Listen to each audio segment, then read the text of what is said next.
It's the battle for the bragging rights of Orange County, the North versus the South, a rematch of the 1982 Pony Bowl. Stay tuned for exciting junior college football on your Fullerton College television network.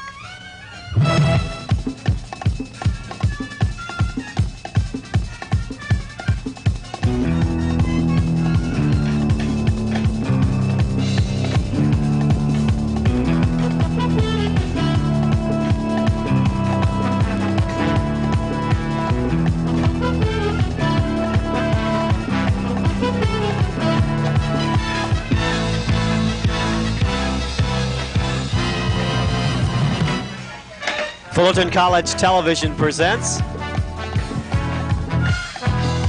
Hornet Football. Today, the 1984 Pony Bowl. The matchup, the Fullerton College Hornets versus the Saddleback College Gauchos.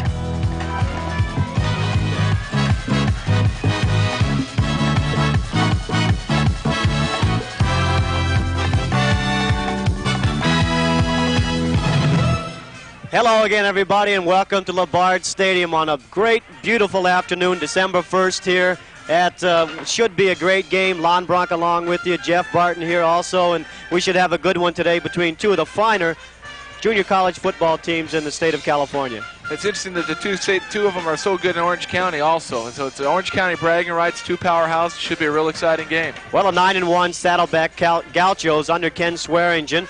The Mission Conference champs have changed a little bit in their offensive scheme this year, Jeff. Well, they're going back to a lot of what Coach Swearingen did when he was at El Camino before he came to Saddleback, and they're throwing the ball more. So instead of the balanced attack they've been known in the past, they have a one-dimensional one more toward the passing game. And the Fullerton College Hornets 9-1 on the season, co-champs of the Super Conference. They're calling it the Pac-9, and they come in here with a good balance on offense and a good defensive structure. Really tough to defend because they run the ball so well. They've got two rushers in Chuck Ray and Damon Swayze over 1,400 yards, and Rocky Mal's throwing the ball real well, so they're really tough to stop.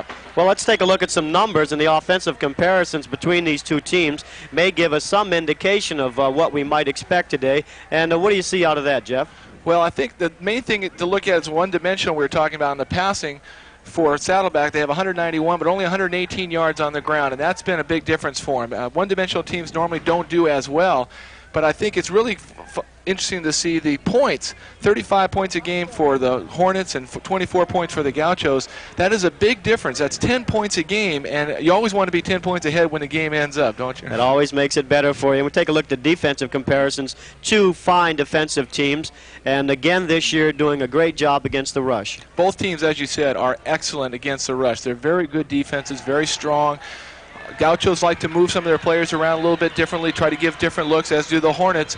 I think when you look at the points per game, they're pretty even, although Saddleback has given up less, 10 points, but they give up a lot of yards. They have a rubber band defense that just doesn't seem to break because they get down in that goal line, and the Gauchos have one of the best goal line defenses around. So they give you some yardage in the middle, but not too much at the end. And another stat that quite often is interesting, margin of victory. The Hornets 19+ over their opponents, and Saddleback College 13+, so about a touchdown difference there. Well, as we talked before about giving up points and being able to get them, that's a big difference. Fullerton really has a powerful offense. We saw the turnover ratio on there, too, and saw that Fullerton was so much more ahead there. That really is going to be interesting to see because their defense gets turnovers, gets off the field, and that gives them rest. The Gauchos can't afford to have their defense on the field very long today. And turnovers often find yourself in a good field position, too, because unfortunately for the offensive team, when they turn the ball over, about half the time it's in their own end of the field. That gives the other team great field position, and neither team can afford to do that today. That's really true, and the Gauchos are a very opportunistic team. They will score when their defense gives them the ball, especially when it's in good field position, and that's a mark of a good team. So though they don't get a lot of turnovers, they do cash them in. Let's see if we can pick up the coin flip down here on the field. Referee Lee Phelps.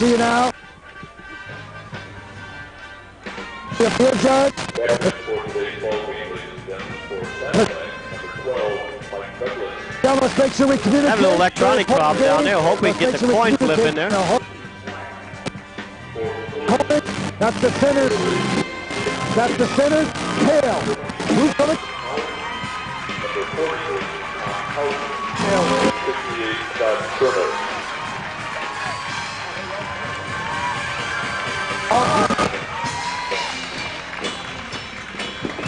Well, Lee Phelps down there with the other officials for today's game, having a little trouble down there with the coin flip underway. The Gauchos and balloons flying here at LaBarge Stadium.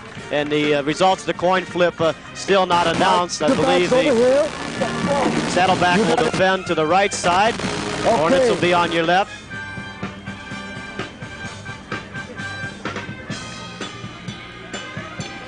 Fullerton College will receive to your left, Saddleback on the right-hand side. They're in their gold and kind of a crimson color. Great uniforms for both. The Hornets, the visiting team today, the Gauchos, the home team. And again, it's a matchup. This Saddleback Gaucho team, loser of the last 2 Pony Bowls, Jeff Barton. They've got a lot to prove today here in 1984. They come into the game with everything to win and nothing to lose. They lost in '82 against the Hornets in the first ever meeting between the two, and there had been a lot of friction between the two clubs, a lot of talking back and forth. And then last year, of course, they got beat by Cerritos too, which was a runner-up to Fullerton. So they come in wanting to really get the bragging rights back in Orange County to prove that they are the quality football team that their records have shown, regardless of what the conference says. And folks have been saying a mission not quite as tough as a Pac-9, so a victory today would, well, put a little bit of end to all of that. So that would be a lot of things going on, players who played together in high school too. So there's a lot of things happening down on the field. Sit back, relax, hope we bring it to you, and enjoy junior college football at its best. As we said, 2 of the finer football teams in the nation, and 2, Hal Scherbeck being the #1 active JC football coach in the nation and winning. Ken Schweringer, #3, so we got the right people at the helm too. Number 73, Tracy Rutkowski, kicking off for the Gauchos. To your right for the Hornets, John Green, Damon Swayze back at the goal line, just about underway. The 1984 Pony Bowl. And Damon Swayze from the 7. Knocked out of bounds, good defensive play. The Hornets will start their first offensive possession from about the 22-yard line. Here we get a chance to see the Hornets as they stack up offensively. Rocky Mao, a quarterback. Swayze and Prisborowski, of course, are the running backs. Nash and Purnell Sullivan are wide receivers, although Purnell Sullivan does have a little bruised shoulder. We're not sure how long he's going to be able to stay in there. Offensive line for the Hornets, and it's a good one. Knuchin, Shermer, Katnick, Wade, and Scher with tight end Ray Skinner. See a lot of Bob Garcia. First play from the 22-yard line. Mao at the helm. Nash to the top of your screen. Aaron Grimm to the bottom. Sullivan with a little bit of an injury problem. Jeff will tell you about that. Mao back to throw on the first possession. And to Kenny Nash, 12 yards, a first down, up to the 34-yard line. So a nice little out pattern for the Hornets on first down.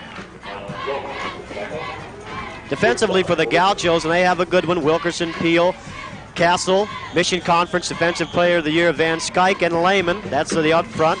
The guys in the back worrying about Rocky Mao. It's Pa'u'u, Hess, Williams, Roman, Roberts, and Lamothe. They'll have their hands full with record-setting performer Rocky Mao, 1,974 yards on the year. The Hornets switching now. Swayze in the eye. First and 10. Swayze up the middle. Good blocking. Nice gain of about 5 yards. So far, the Gauchos have not come out with the nickel defense that the Hornet staff is expecting them to see. Their run defense has been pretty strong. The Hornets felt, though, that they could come in and run right at the Gaucho defense, that was a way to be able to attack it as far as just play power football. This is a classic day and some classic football we're going to get to see then. See the referees, Encinas, Nix, and Lee Phelps there. A little bit of trouble with audio. Sorry, Lee. There's your debut, Castillo and Oscar Bean. Good officials for this 1984 Pony Bowl. Second down for the Hornets. Swayze off the left side. No room there. Back maybe a gain of a yard. That's just about all. Saddleback brings up the first third down conversion. Yepi Pa'u'u from the linebacker position firing in there to help, along with Conference Player of the Year in the Mission Conference, Eric Van Skyke. Yepi Pa'u'u is considered by the Saddleback coaches to really be their most versatile player. We'll see him line up at either strong side outside linebacker or weak side. He'll be all over the field for him. 3 out of that front 7 are freshmen, so they're in the thick of it today. Third down about 3. Now under pressure, ball loose, Saddleback has it.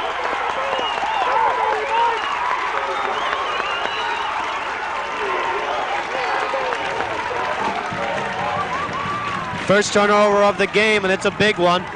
Hornet territory. The Gauchos will start off in great shape at about the 34-yard line, Jeff. Well, you get a chance to see the replay. Rocky couldn't find his first receiver, tried to step up, and he just got hit, and the ball gets knocked loose. Big break for the Gauchos to start the game off early. They've got great field position. That'll bring that Gaucho offense on the field, and they have a record-setting performer of their own at quarterback, Mike Douglas. Salinas and Brown should start in the backfield, 32 and 44, but expect to see a lot of different sets. 1st and 10 from the 35 into Hornet territory. Schmidt in motion. He goes over here on a running back screen. Good yardage on first down. Good play. Jason Schmidt out of the backfield. You'll see a lot of that today. A gain of 12 yards. First down, about the 23-yard line. Nice call on first down. It was a very good call. Fullerton has a tendency to be able to blitz, and you'll see the blitz come here with Fullerton. They bring him outside, and the outside, there's no one there. The linebacker's responsible for him, and he's blitzing. And they have that tendency. They picked it up very well. Tackle made by Robbie Van Vliet, but not before the Gauchos open up with a first down. 23-yard line, just underway, first quarter of play. No score. Schmidt in motion. You'll see a lot of that today to the right side. Marshall back to throw, under pressure, has a man open and complete at the 10-yard line. The Gauchos on the move. Wide receiver, number 23, Jack Sussenyar, did a nice job to get it open, and Douglas had a lot of time. Well, when you see that little semi-roll, that's out of respect to the Fullerton defense because they do blitz a lot. We'll see him move out. He moves to his right there. He can't find his first receiver because he is covered, and he waited long enough for the receiver on the outside to come back in and open up. The Gauchos decided underdogs in this game. Would love to get the first 7 points here off the turnover from Rocky Mao. Douglas has Cage in motion. Back to throw again, has a man open towards the corner but can't quite pick it up. Going over there for the tight end on that side, number 82, Tony Palomera, a man who has caught quite a few balls from a tight end position, 16 for the year, and pretty good coverage, but open just for a second. It would have taken a great catch. We're going to see Todd Harrington for the Hornets, number 45, beyond him, and Todd has his back to the ball. It takes a great pass there, and it just didn't quite work out for him. Right at the corner, so that'll bring up a second down. I believe the first down is right before the goal line at the 1-yard line. Gauchos now in a shotgun. Marshall back to throw. He's got a man open, number 32, John Salinas. Touchdown, Saddleback.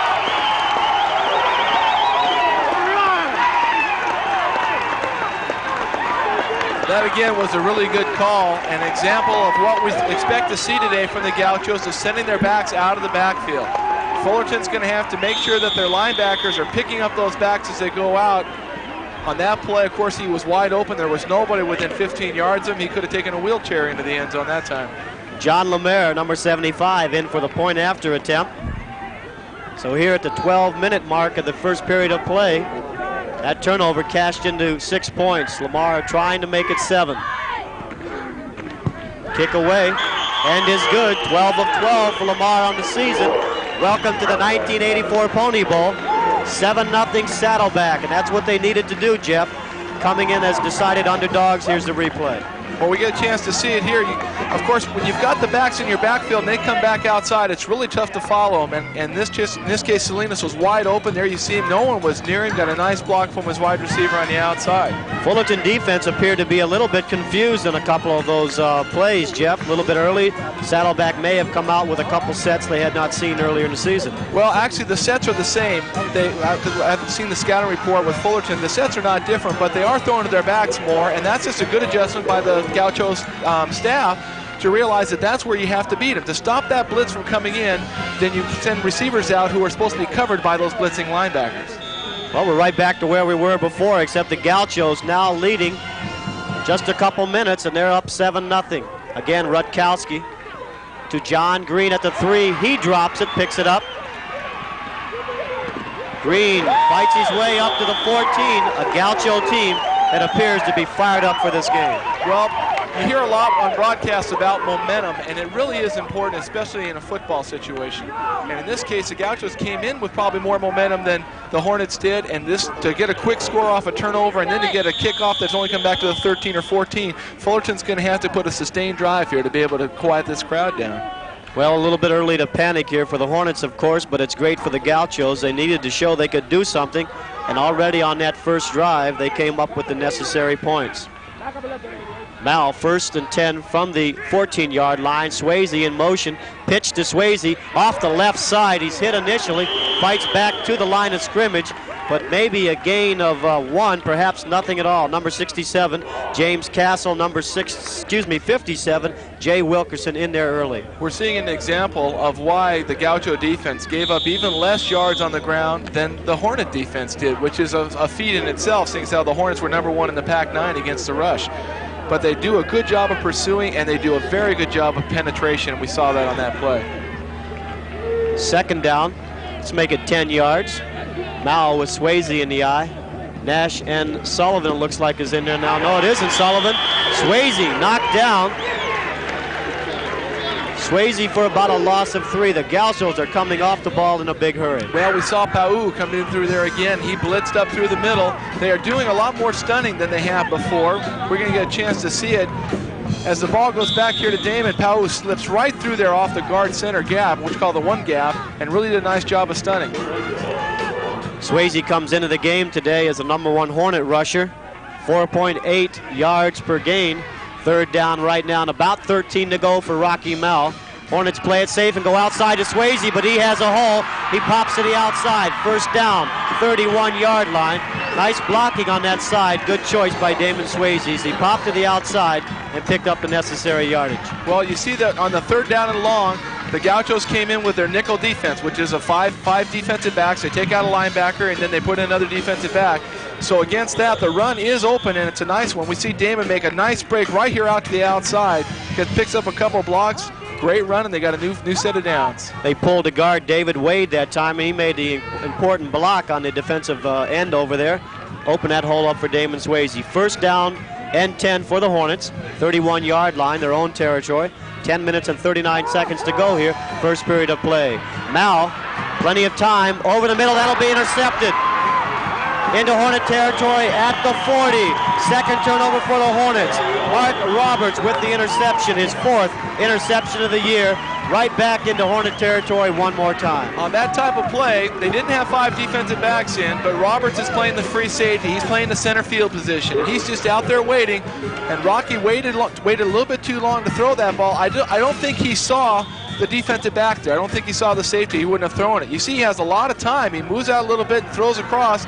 Roberts steps right in front. Mike Douglas and his troops back at it with Salinas and Brown in the backfield. Switching now into an eye. Back to throw. Douglas on a quick hitter looking for Sussenjar, but can't quite come up with the ball. That'll bring up a 2nd down and 10. Inside the 40, actually closer to the 39-yard line. And field position is so important, and great field position on 2 successive possessions for the Gauchos. There's the Gaucho receivers: Douglas, Salinas, Brown, Sussenjar, and Cage. That's the guys that'll get the ball and throw it around, but the guys who are providing the wall of offense, we'll get that offensive line as soon as we can. There it is. Palomera, Eachus, Candy, Leota, Frederick, and Duran. 2nd down and 10. The Gauchos, they want to throw back in the shotgun. High snap, but ball loose to looking for Schmid. The ball popped up. Hornets couldn't quite come up with it. That'll bring up a 3rd down. That's a dangerous kind of play. If the Hornets pick it up, nothing but some green and brown turf in front of them. Well, they're planning on that right there as we get a chance again to look at it looks like defensive line.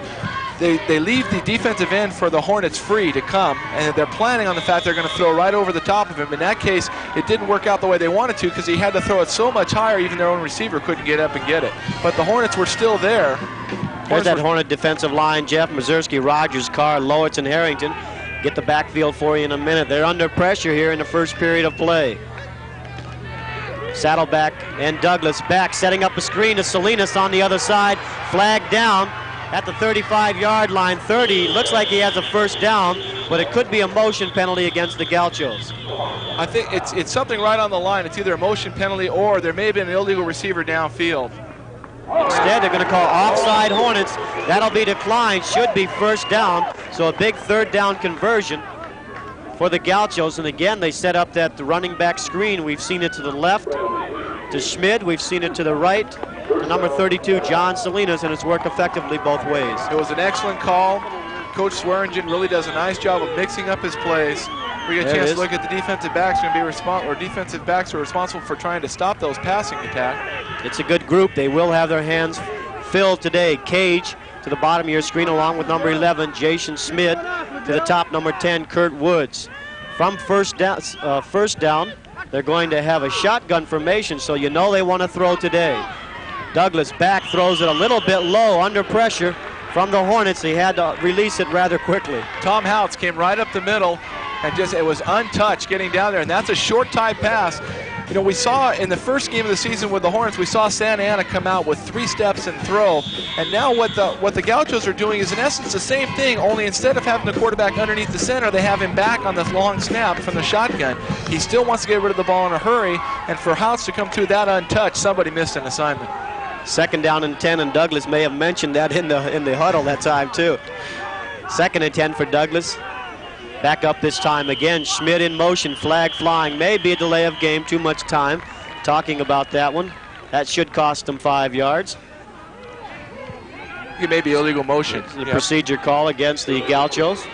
One of the interior linemen happened to move a little bit. The Hornets started pointing right away. Jeff, are you surprised that they've come out, and we know they were going to throw quite a bit. Procedure, right guard. There it is, right guard called. Mark Candy, number 66. Well, you made it on television, Mark. Are you surprised that the Gauchos throwing as much as they are? Of course, with this great field position, it tends to make you want to put the ball up, perhaps. They know they have to throw the ball to win today, and it'll be in the air a lot. They expect them to throw 50 times today. I'll bring up a 2nd down and about 15 yards to go. Again, Schmidt in motion. They want to pass off of this formation. A ball tipped up by Todd Harrington. She made great penetration on the right side. The play was open on that side. The Hornets looked like they had it covered a little bit better, trying to go to number 11, Jason Schmidt. We're going to get a chance to see this. Todd comes up, and John Salinas for the Saddleback, number 32, is trying to make the block for him. You see Todd right here at the bottom of your screen, and he jumps up in the air and gets cut underneath his legs at the same time. Great individual effort. And he's a good one, Todd Harrington, one of those defensive ends, doing a great job this year. On the other side, Mazurski and Steve Summers will come in there and give him a lot of action. 3rd and 15. Big 3rd down for the Hornet defense. The Gauchos with this field position, and a little confusion as Mike Douglas, number 12, wants to call a timeout. Looks like number 11, Jason Schmidt, a little bit confused about where he should be. 4 minutes, 14 seconds to go here, first period of play. The Gauchos up 7-0. The 1984 Pony Bowl is a little bit of a rocky start for the Hornets, the kind of start Ken Swearingen would have wanted for his Gauchos. Let's go down field level to Ken Macko. A couple of injury updates right now. Pernell Sullivan, part of the offensive attack for the Hornets, will not be playing today. He has a bruised knee, got hurt Thursday afternoon. He won't see any action.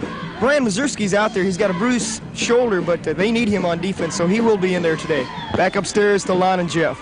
Down in the bright sunlight there at LaBarge Stadium, and you can see as the shadows on the field that Mike Douglas, quarterback for the Gauchos, looking into his son that's approaching, going towards the horizon here, and may be a factor before this afternoon is over. Well, right now they've got the better situation because you'd rather have the quarterback look in the sun than the receivers because he doesn't have to look up in the air. He just finds his receivers. The receivers for the Hornets right now have to look back and up into that sun. That's when it gets difficult. Big 3rd down play, 15 yards to go. Ball at the 34-yard line. Mike Douglas again in the shotgun. Pressure on. It's going to be a screen over here to Schmidt. He's knocked down, though. Good defensive play coming up for the Hornets. Number 20 from the secondary, Sean Robinson. So they had that one smelled early. That's a good job for them. They come in with some extra defensive backs. They win a nickel defense for the Hornets, which is unusual. You don't get to see it very often. Goes from the shotgun, lots of pressure. They're going to let him go because they worked out like a screen, but Sean came up barreling up real hard. He is really a good hitter. They like him. He likes to bang. Well, you can only go to the well so often. That'll bring up a 4th down and 15, but with the ball being at the 35-yard line, they may go ahead and go for it. Let's see what they elect to do. Douglas is still in there, along with running back number 36, Jerry Eldridge. They're going to slot him now. Flags flying, may be a delay of game. Let's see what they call it. It's a delay of game. So that's going to cost them another 5. That'll bring up a 4th down and 20, and to see if that changes their thinking. Yes, it does. Ken Swearingen's going to put the ball away now. Delay of game. The delay of game against the Gauchos, so a penalty changes their minds, brings up a little bit different field position. That'll bring in their punter, number 95, Andrew Keiss. Keiss, a transfer from San Diego State for the Hornets, back at about the 10-yard line. Damon Swayze and John Green. Ball off to the right a little bit. Keiss gets it, a low line drive job. Green lets it bounce, hitting around the 13-yard line, will settle down somewhere near the 11. So the Hornets have not had what you would call great field position last two possessions, on the 14 and now on the 11. They've had horrible field position. They would love to get it back up around the 30, 35-yard line and go from there. But Fullerton, again, is going against a defense that has given up a lot of passing yardage and has shown that they will give up a lot of yards from the 20 to 20. And we saw in the last series with Fullerton, they started throwing a little bit more. We'll probably see some more of that too. Fullerton having their work cut out. The Gaucho team has come up very fired up for this game. They want to make amends for the 1982 Pony Bowl. Pitch to Swayze. Good block off the left side, but knocked down. Gain of about 3. Great play that time by Jay Wilkerson coming from the defensive end position to knock him down. Good pursuit, good job, good block by Kevin Prisborowski, number 44 for the Hornets. But that's where he makes a good block, and he does it a little bit too early because the defenseman did a great job of getting off the ground and back up to help on the tackle. That'll bring up a second down and about 6 yards for the Hornets from the 14-yard line. Nash now, for the first time we saw him lining up in the eye, now out to the bottom of your screen. Give to Swayze, trying to pop to the outside, can't do it. Tackle made there by Mike Peel from the defensive tackle position, and the Gauchos look like they're ready to play a football game today, coming off the ball very well. They're really fired up, and we're seeing their run defense again, good penetration. You know, when the Hornets get backed up like they are to inside their own 15-yard line, it's tougher for them to throw because that's a dangerous area. You get a sack, it could be a safety, it's really a fumble, could take it right into the end zone. So they are running a little bit more when they're in that area. They can open it up when they get through. We see Damon here get tackled for a loss. Great pursuit, good solid tackling. Well, Peel came in there, 6'5", 230. The big guy, a sophomore out of El Toro, did the job. Third down and about 7. Mal pumps once, looks like he's trying to set up a screen. Now he's back in his end zone, just throws it away into the Hornet bench on the other side. Somebody got knocked off the screen. I believe they were trying to go to number 25, Charles Ray, but nothing happening. Well, that was the first time that I can remember that Fullerton had both Chuck Ray and Damon Swayze in the backfield at the same time. Damon came across the middle and was open across the middle on what they call a circle pattern, and they were trying to set up a screen over to Chuck, but something just didn't seem to gel there. They're a little bit rocky on offense, but they've always shown they can come back for it. Salinas and Ostrander back as Rick Frank in his own end zone, punting with a 41.4 average. Gets away a short kick, fair catch called at the 48-yard line by Craig Ostrander, so another great field position for the Gauchos, their third of the game. They're up 7-0. We saw the last series that the Hornet defense seemed to have made the right adjustments. They caused a long third down, a long fourth down. They've done a better job. That seems to be the tendency with Hornet defenses, that they may give up a little bit on one series, but they always have that ability to come back and settle down and stop teams. If they can keep the Gauchos from getting a first down here, they'll finally maybe get some field position for their offense. The Gauchos, on the other hand, would like to see all of that end. Going to the right side, this time to Schmidt. He tries to get to the outside, gets by one man, but not by the rest of the Hornets. He got by Tommy Haltz, but the rest of the Hornet crew came over there, particularly number 77, the big guy, Pete Poching, from the nose tackle position. And they're going to go without a huddle. Second down and 10, trying to catch the Hornets and switching any defenses. Back to the other side with Schmidt. Didn't work on that side. Let's switch it. This time he fights over to the left side for a gain of about 3. Liddell Glenn came up to help out along with Todd Harrington. And they're going to go again without a huddle. Third down and about 7. We're going to have a timeout called, I believe, with the Hornets. This is exactly what happened in the 1982 Pony Bowl. And in that case, they came out and they just went with no huddle or a quick huddle, got up to the line with a lot of trips, we call, which is 3 receivers to one side, which are unusual formations, and they try to get the play off before the defense can adjust and get their calls out. The Hornet defense makes an awful lot of adjustments at the line of scrimmage. They'll call one play in the huddle, and they could change it completely around because they know the tendencies of the formations. And what the Gauchos try to do here is to stop them from doing that. And in that place, they call 3 plays in the huddle. Now, they were exactly the same play, the first 2, and I'd be curious to know whether or not they just called 3 plays in a row. We're going to go run the same play. We'll go to the right, we'll go to the left, we'll go to the right. You don't know. It's really tough to try and call 3 complicated plays in the huddle at one time. Sometimes you give up your power on offense trying to beat the defensive scheme on the other side. That time, 2 plays, a net of 4 yards. That'll bring up a 3rd down and 6 inside the Hornet 50-yard line, about the 47-yard line. You see the time left, can barely see it there. 5 minutes, 59 seconds to go. Gauchos up 7-0 here, first period of play. Sun shining brightly on that LaBarge Stadium scoreboard over there. Maybe a pair of sunglasses for the clock over there would help. 3rd down, 7 yards to go from the 47-yard line. Schmidt in motion to the bottom, gives it to the Salinas over the right side. He'll be short of the 1st down. The Hornets in there with Pete Carter, number 41, Brian Mazurski, number 57, and Tommy Houch, 48 for the tackle. That'll bring in Rutkowski. Punting away again, 4th down and about 4. Green and Swayze back for the Hornets, as you said, needed to hold the Gauchos without a 1st down that time. The Hornet defense did it, Jeff. They did a really nice job. The Gauchos tried to hit that quick trap up the middle there because they expected a pass rush and it didn't quite work for them.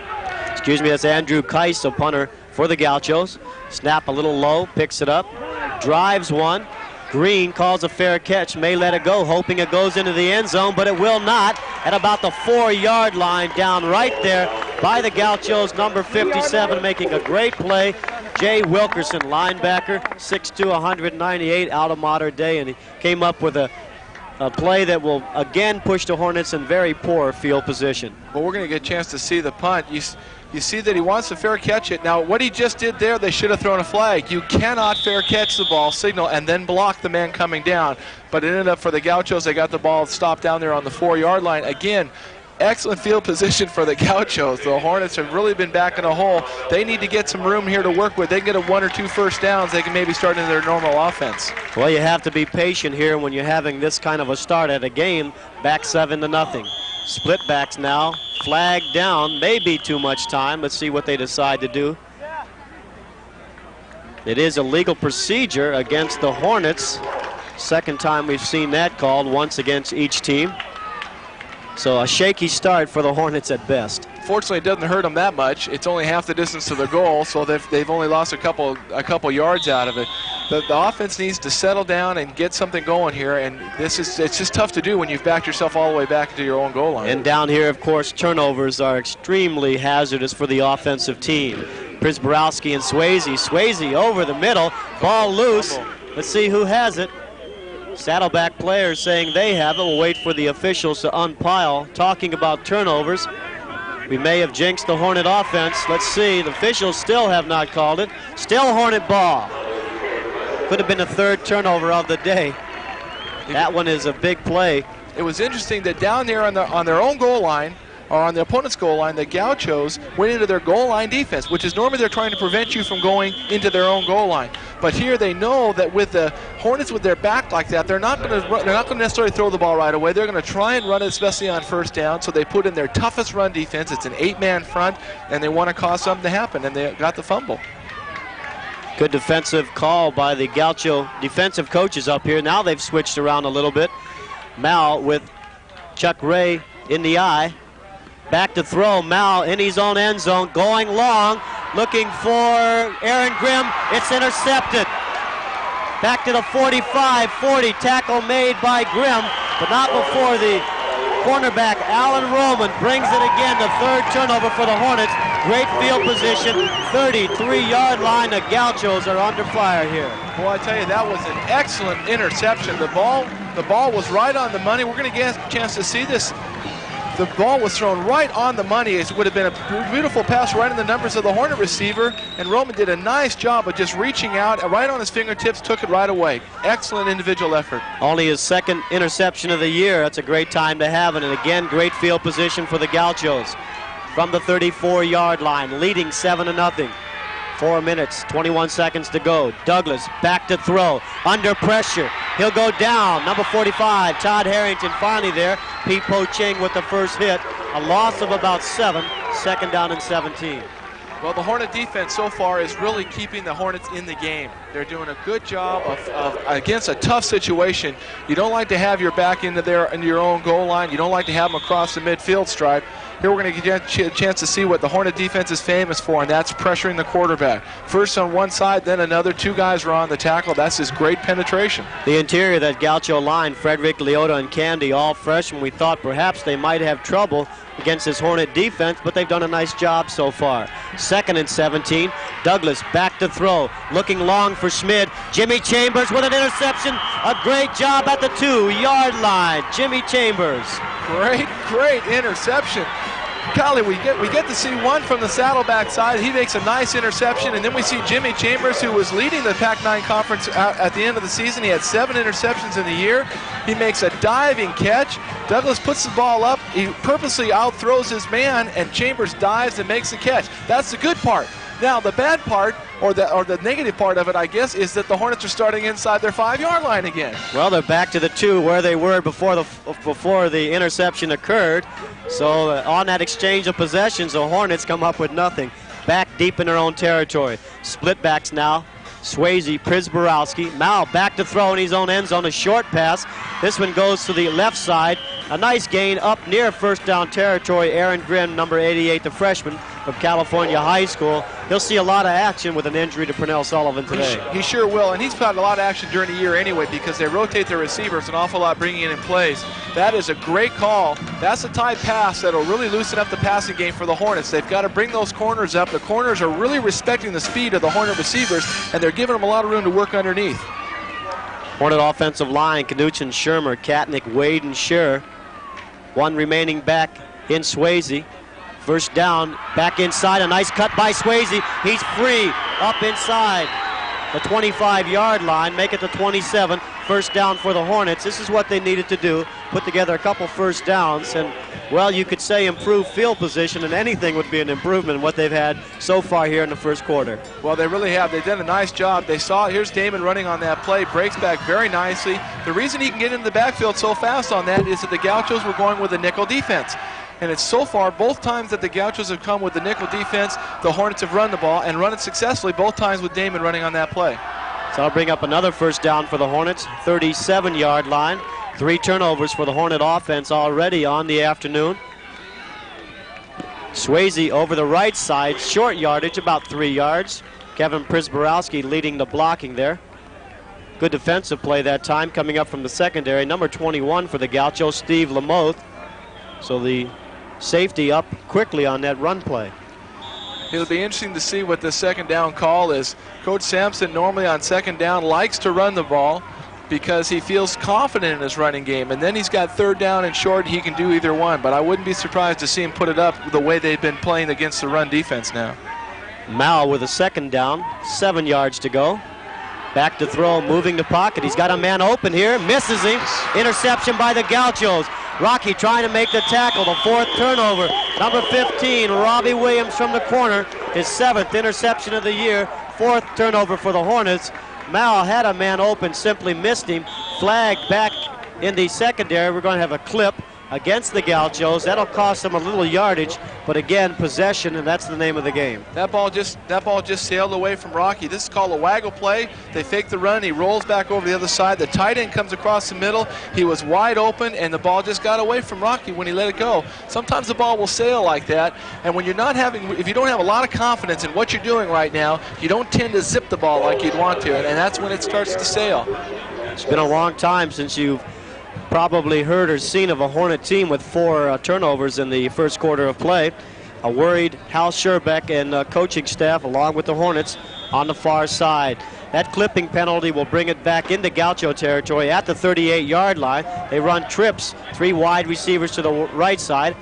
A lone running back is Salinas. They give it to Salinas. He's stacked up at the line of scrimmage. No gain. The Hornets not fooled by that play.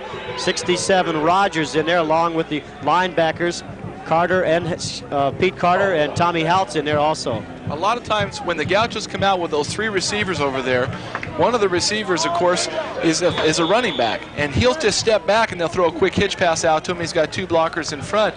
The Hornets feel right now that Douglas does not have good mobility, and that if they can put pressure on him, they'll keep him from completing the passes. And, of course, that pressure works good against the run, too. They'd like to flush him if they could. Again, a lone running back, John Salinas.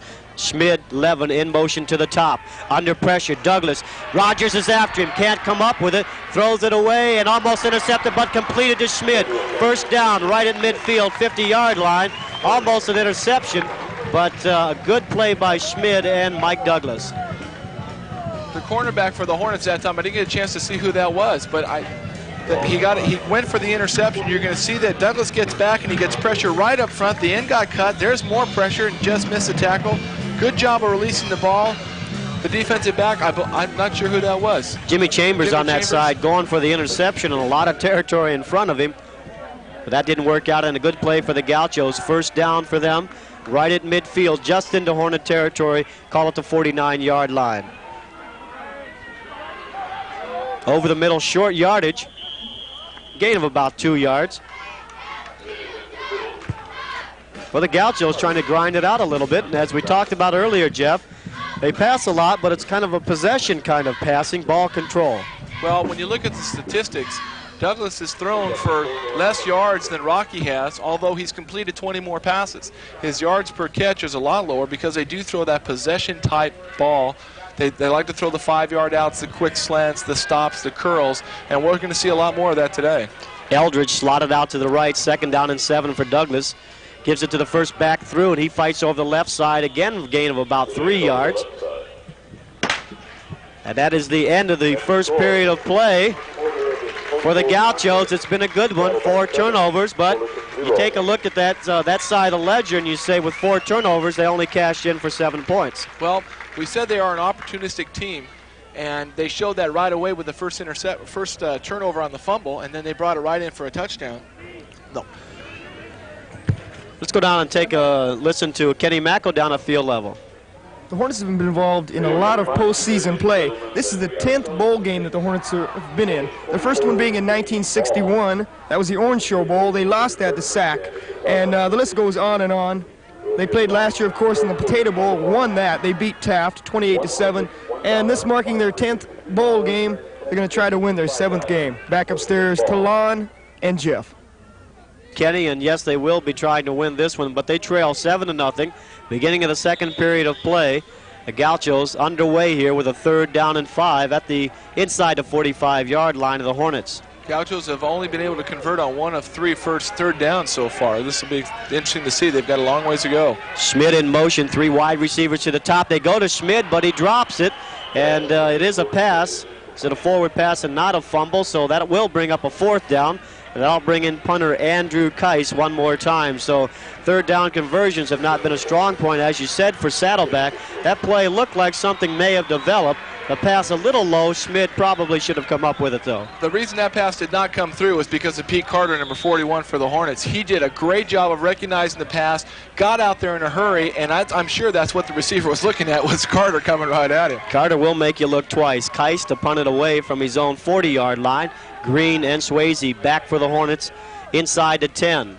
Either way, it should field position may be a problem. Looking into the sun, John Green receives it at the 5-yard line, falls forward, tripped up at about the 14. So 14 is one of the better field positions for the Hornets in the last 5 or 6 minutes, Jeff. That says an awful lot about where the Hornets have had to start when you say, "Guy, we're happy we're not inside the 5-yard line." And it has not been the fault of the Hornet defense. The defense has played excellent ball game. They gave up 1 score, but when they've had to be on the field through 3 interceptions and 1 fumble, they're on the field a lot, and they've stopped them very well. It's going to take some time, I think, for the offense to gel for the Hornets. They've shown that they can score. They're an offensive powerhouse at 35 points a game. They are going against a defense they have not seen. They're going against a very good, tough defense, too. So the adjustments will have to come, and that's what the Hornets are going to have to try and do. I'm sure Coach Sampson's upstairs writing down all X's and O's, figuring out what he's going to do with it.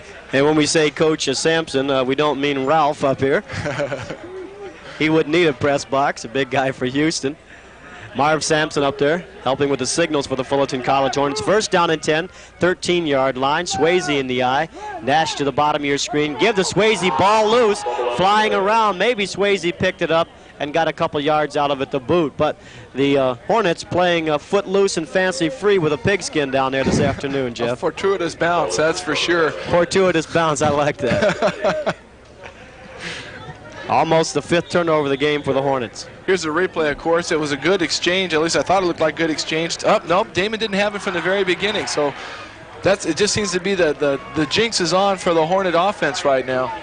They've come out looking probably as unsettled as we've seen them in several games for the 1984 season. But you have to be patient and let things work your way.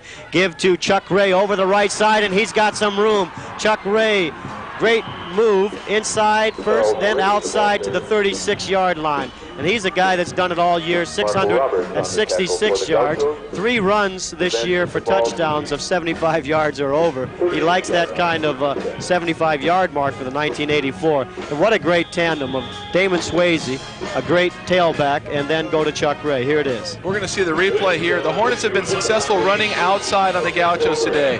They give it to Chuck going out. He's the second man through. Does a very good job of getting outside. That's where his speed really comes into play.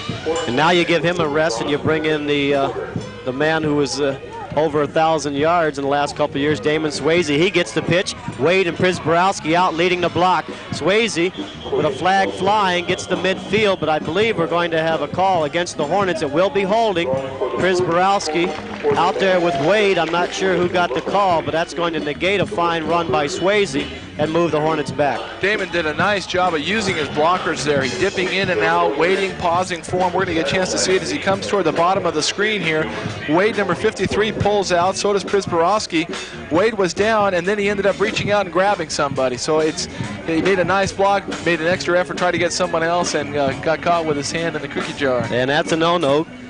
Referee Lee Phelps will move it back inside the 30 to the 26-yard line. So the fine run negated plus the extra yardage tacked on by the offensive penalty. So the Hornets holding penalty 10 yards. So what you're going to see, what you've seen so far is the Hornets going against about every adversity. They've penalized themselves. Jeff, they've given the ball away 4 times and a chance for 5. Now has Swayze in the eye. Back to throw, moving the pocket, under pressure, gets away from one man, ball loose as he's hit from the backside, incomplete. So that'll bring up a 2nd down, and Rocky Mal took a hit from number 57 for the Gauchos as he came flying from the defensive end position. Jay Wilkerson, the freshman.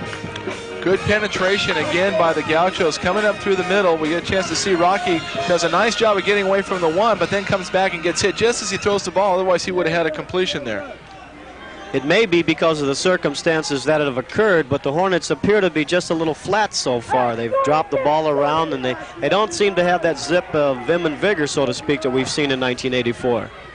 But it's early here in the second period of play. They trail 7-0. Almost a bad exchange there. Mal can't get it away, and he's knocked down. Tackle made there by number 93 as he came in, Eric Van Skyke, Mission Conference Defensive Player of the Year. And the offensive line having a lot of trouble with that defensive front of the Gauchos. Well, they're doing a good job, as we said, of getting into the penetration areas, getting into the gaps, and getting in front of Rocky when he tries to throw the ball. The thing on this play, what was very good, was the coverage by the Gaucho defense. They were running a good straight across zone where they had 4 or 5 men just on a line, stretched across the field, and Rocky couldn't find anybody open. And that'll bring up a 3rd down and about 27 yards to go. Not too many plays in the playbook for that kind. Mal back to throw. Plenty of time. This time goes over the middle, finds these men, and Aaron Grimm, he stays on his feet outside the 40 to the 43-yard line, but that'll be about 5 yards short of the 1st down. That'll bring in Rick Frank, the putter for the Hornets, and too little, too late. Well, I think, though, what we saw was a good work on how they work against a nickel defense. When you've got 5 defensive backs in there, you have to try and stretch them out. You try to go in layers. One person about 10 yards deep, another one about 20, and another one really deep on the bomb to stretch them out. In that case, the middleman was open coming across for a good gain. John Salinas back along with Craig Ostrander. Flag flying as a punt is away. Fair catch called by Ostrander at the 28-yard line. We'll wait and see what the flag is all about. may be against the Hornets. If it is, it's a penalty-ridden game for them. It is a motion call against the Hornets. Another penalty, their 4th of the game, for 27 yards, but they have been costly ones, Jeff. This one may be declined. The Gauchos will take the ball right there. Pretty good field position at the 28-yard line. Not as good as they've been getting for the rest of the game, but still a good spot to start. The Hornet defense back out on the field one more time. They have been progressively, the Gauchos that is, getting the ball closer and closer to their end zone. The last time they had it was the first time they'd taken possession in their own territory, and then this time, of course, they're down even farther to 37. So that's a good sign. It's a progressive sign. This is going to be a game of field position, and right now the Gauchos are winning the game of field position. And they're winning the game 7-0. It tends to go hand in hand. One thing that the Hornets have had going for them all year long is that they're plus 22 on the turnover ratio, and they have been a team where the defense has created possibilities for them, much like the Gaucho team is creating for their offense today with those 4 turnovers. The Hornets defense, they've been coming up with the big turnover, turning the game around really for the 1984 season. Well, they've got one turnover, of course, today with the interception, which is not bad. If you can get 5 turnovers in a game, defensively, you feel if you can get 5 turnovers, you should win that ball game. The Gauchos have not really gotten that many turnovers during their season, and they have sure shown that they know how to do it because they've come back and already gotten 4 here in the first half.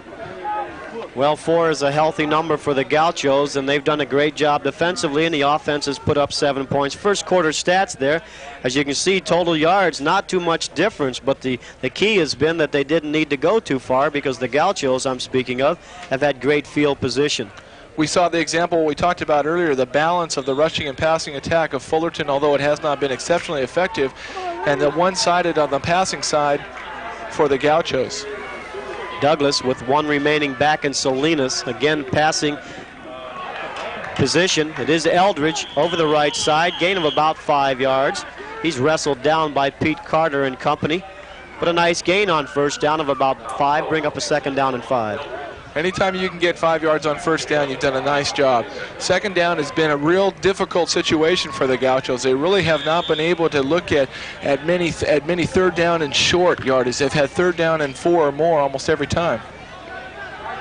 Now Douglas again, and each time they come out, it's in a passing type of set. He's got Roger Brown back there. He wants to throw short. He has a man open in cage for the first down. Wrestled down there by Robbie Van Vliet. Sean Robertson also in on the tackle, but not before he picks up 7 yards and a first down. And again, indication of that possession kind of passing we talked about earlier. The Hornets defense that actually very well. Liddell Glenn, number 28, is the cornerback for them out there. As we look at the replay, he slips right there as he's trying to make his drive to go for the ball, and that had a lot to do with the reception being completed. Schmidt and Cage come out. Sussenjar in now, and also Kurt Woods, number 10, and he's at the top. Eldridge back in at the running back, and he gets the ball over the right side, and a great hit from the Hornet defense. He fights forward for about 4 yards, but a hit came from the the safety position. Number 23, John Collard, came in and just put the helmet on him. He fought off of that and gained of about maybe 3 yards, make it 2nd down and 7. Safety blitz. I assume it's a safety blitz. If not, he had one of the greatest reads I've ever seen a defensive back, but he came up and really pounded on him. The Hornets are so high on John. They feel he's just one of their best defensive backs and that he has a long career ahead of him, especially if going to a 4-year school the next couple of years. John Collard has come out of the last 2 games dragging that right hand behind him. He's had a lot of trouble with it. Shoulder area, I believe. 2nd down and 7. Back to throw Douglas. He's got a man open over the middle into Hornet territory. Good play. Good read that time by the offense. Picking up to number 82, Tony Palomero, the tight end. Good first down now for the Saddleback Gauchos, and again, short stuff over the middle, but picking up effective yardage. Well, they bring the tight end all the way from the left side and drag him clear across the middle, clear across the formation, and on that type of play, he's the only receiver on the left side, so the cornerback, in this case it was Liddell Glenn for the Hornets, has to chase him clear across the field. That's a long way for anybody to have to run with him. So they keep their drive alive here in the second period of play. The Gauchos up 7-0. 2 backs in the backfield, ball's loose. Let's see who has it. The Hornets flying around that area. Number 23, John Collard, says that they have it. If so, it'll be the 2nd Gaucho turnover. The exchange just didn't seem to be made. Still unpiling. It will stay Gaucho ball, so that's a big break for them right there. The Hornets down under there, number 70, Adam Lowitz, at the bottom of the stack. But the Gauchos came up with a big play that time, Jeff. The front line of Lowitz and Po Ching and Carr and a couple other people they do bring in there are really going to be a key. They're going against two freshman guards and a freshman center on the Gaucho team, and they've got to exert their experience. So they'll bring up a second down at about 12 yards, though. Give it to the first back through on the other side. That's Salinas. He fights forward for about 3 yards to the 45-yard line. So another third down situation for the Gauchos, but they're happy right now just to have be hanging on to the ball. Both teams are having trouble, and I don't think that's because they're so nervous. I think it's because there's a lot of hitting going on out there. We get a chance here to look at the defensive coach for the Hornets, Jeff Jesperson, with the headset on. He's the one who's going to be flashing out the signals, looking like he's breakdancing on the sidelines. They actually do mean something to him, though. Not to the rest of the world, but to the Hornet defense and Jeff Jesperson. Third down and about 8. Douglas back to throw. Carter's got him. Sack for the Hornets. Back to the 48-yard line. Big play by the Hornet defense. That's the backside linebacker for the Hornets coming through.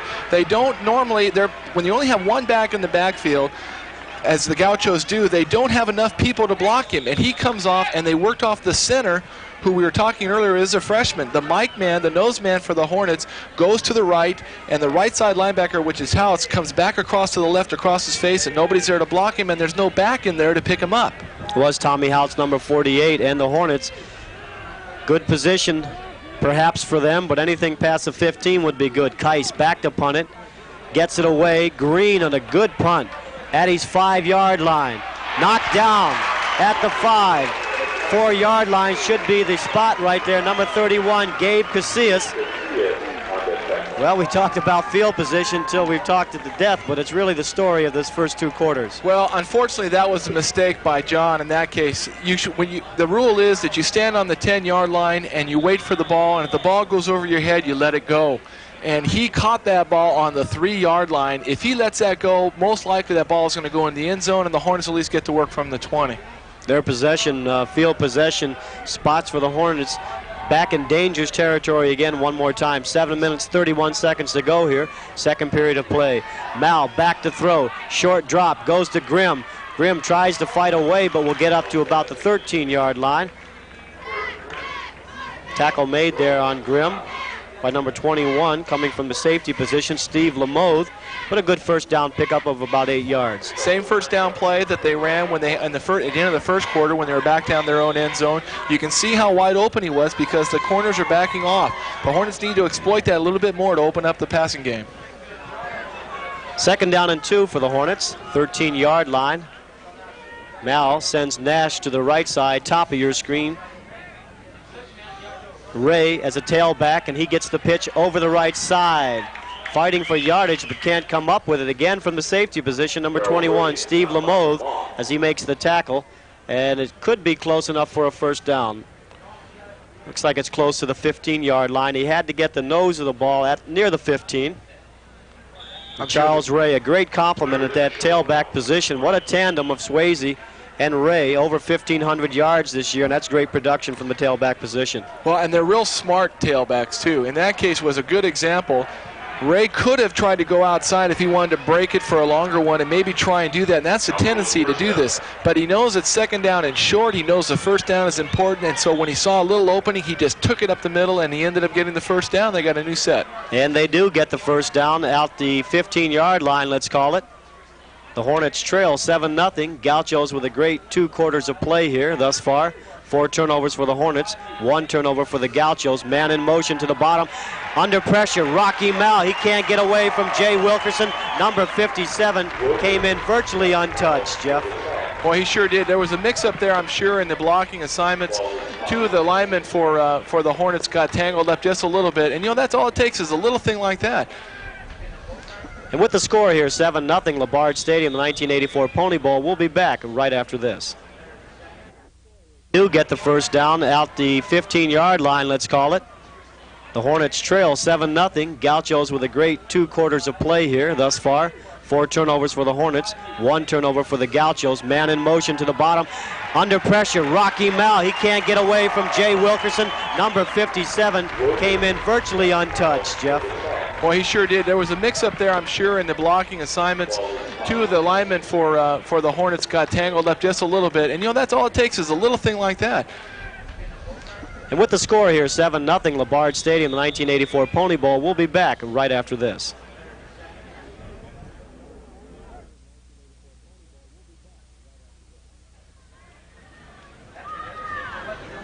The Hornets with a second down and about 21 yards to go now. Way back at their own 6-yard line as Mao sacked again. Chuck Ray in the eye. The Hornets have found nothing successful so far against this team. Ray over the left side, but maybe 3 yards at the most. The Hornets playing it close to the vest, picking up about 3 yards. You know, when your defense is playing as well as the Hornet defense is now, and they've really put the stop so far on the Gaucho offense, you can afford as an offensive coach to be able to play conservative when you're down here, and you don't have to take chances. You're only down by 1 touchdown, which is really not that much at all. It could happen in 1 second with a long bomb. So they can play conservative. They know they've already had some turnovers. They don't want to give up any more. So I think that's why we're not seeing them open up as much as they'd like to. Well, if your play is as unsettled as they have in the first 2 periods, if you can go in 7-0, that might not be too bad. Mal shakes away from a safety. He wants to go long, looking for Nash. Nash back there. Ball is knocked down. Not completed, but the play there made by Rocky Mal as he shook away the defender and kept the Hornets away from a safety. Well, I'll tell you, that was really scary. Here we are just talking about playing it close to the vest. And Coach Sampson decides to go for all the marbles on there. Good blitzing. The Gauchos anticipated the pass, sent everybody with their sisters on up through the middle of the line, and Rocky did a great job of shaking off that tackler and preventing the safety. Rocky saved him 2 points. That'll bring in Rick Frank from his own end zone. Frank gets away a high, short one. Salinas, fair catch signal right there at the 43-yard line. And the Gauchos again with great field position, leading 7-0. Well, now they've broken the trend. The Hornets had been keeping the Gauchos getting their possession back progressively closer to the Gauchos' own goal line, and of course this time they're back across on the 42-yard line. The Gauchos need to get some points on the board here from their standpoint. It's real important to them to move the ball a little bit, get up a couple first downs, at least get a field goal out of it to get the confidence back in their offense. And that Gaucho defense, you have to credit them. Don Butcher, McCullough, Stutz, the defensive coaches for the Gauchos. They've done a nice job preparing that team. Douglas under pressure. He'll go down. Pete Po-Ching at the top, the big 300-pounder, along with Todd Harrington, number 45. That'll be a loss of about 3 yards, 2nd down and 13. Good pressure again up the middle. That was a textbook pressure play by the Hornets. You've got, with a half roll, you've got to bring someone up from the outside, which is your defensive end, to stop the quarterback from rolling outside anymore, and then bring the pressure up in the middle to be able to make the sack. And that is exactly what happened there. It was textbook. 2nd down, make it 14 to go. 3 minutes, 39 seconds to go here, 2nd period of play. Gauchos up 7-0, and Mike Douglas doesn't like what he sees, decides to call a timeout, perhaps the wrong personnel for the play call that time by the sideline. Let's go down to Ken Macko. This is the 4th Pony Bowl. Pony's the sponsor of the bowl game. There was a chance that the game wouldn't be played, but at the last minute they decided they would. This is a nice travel bag we have in front of us. Ponies provided this at a raffle at the end of each quarter. They're giving one of these away. Kind of a nice bag. I hope I get to win one. Back upstairs to Lon and Jeff. Nice hat, Kenny. We didn't get one up here. 3 minutes, 33 seconds to go here, and it's been all Gaucho so far here in the 1984 Pony Bowl. They've done a good job. They've had, well, you see the first downs. A lot of the stats are pretty close if you take a look at the totals. 7 first downs for both teams, but if you look at the scoreboard, 7-0 is really the big number right there for the Gauchos. 4 turnovers for the Hornets, 1 turnover for the Gauchos. And you take a look at turnovers and field position, that has been the story so far of the 1984 Pony Bowl. Salinas, the lone back. Douglas with a 2nd down and 15. Under pressure, gets it away to Smid. Smid is down back to the original line of scrimmage, tackled by Pete Po-Ching. Flags go flying. Maybe a personal foul. Late hit against the Hornets. 57 for the Hornets came in there kind of late. I'm not sure who got the call. Might have been Tommy Houts. I'm sure it was. Right near the end of the play, Tom did brush off a blocker and push him down, and it wasn't anything flagrant, but it was right in front of the referee, and they called it. I think the referees are saying we've got to get control of this game a little bit more.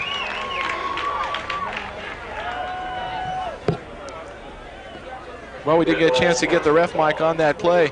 But both teams have been hitting a lot right to the end of the whistle. It's kind of like the whistle, the referee's taking the breath in to blow the whistle, and they're making hits still. So it's been right on the cuff, and they want to put a little cap on it. And another first down inside the 30 for the Gauchos. 27-yard line, first down now for Douglas.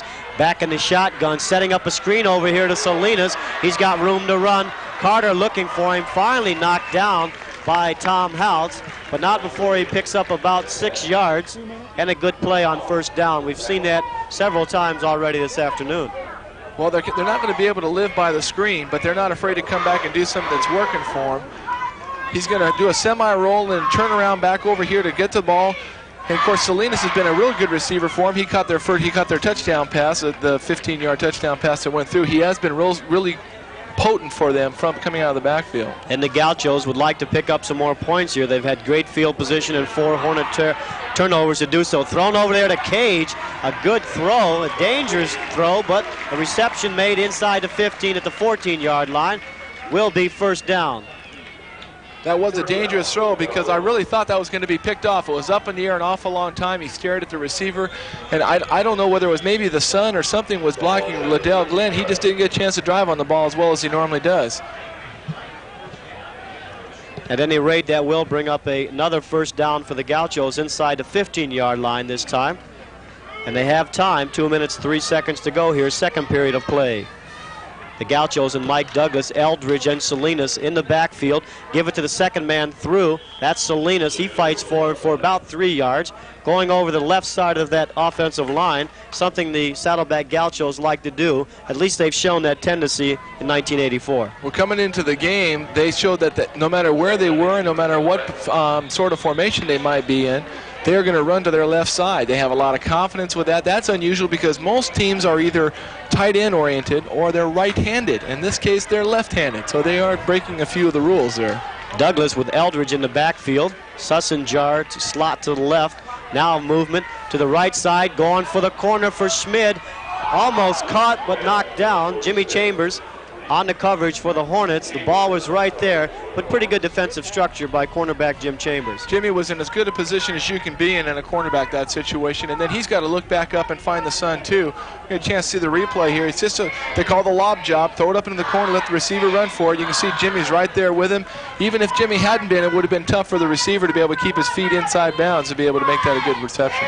And Douglas put it right there where it should be, back of the end zone at the flag. It's either a completion or out of bounds.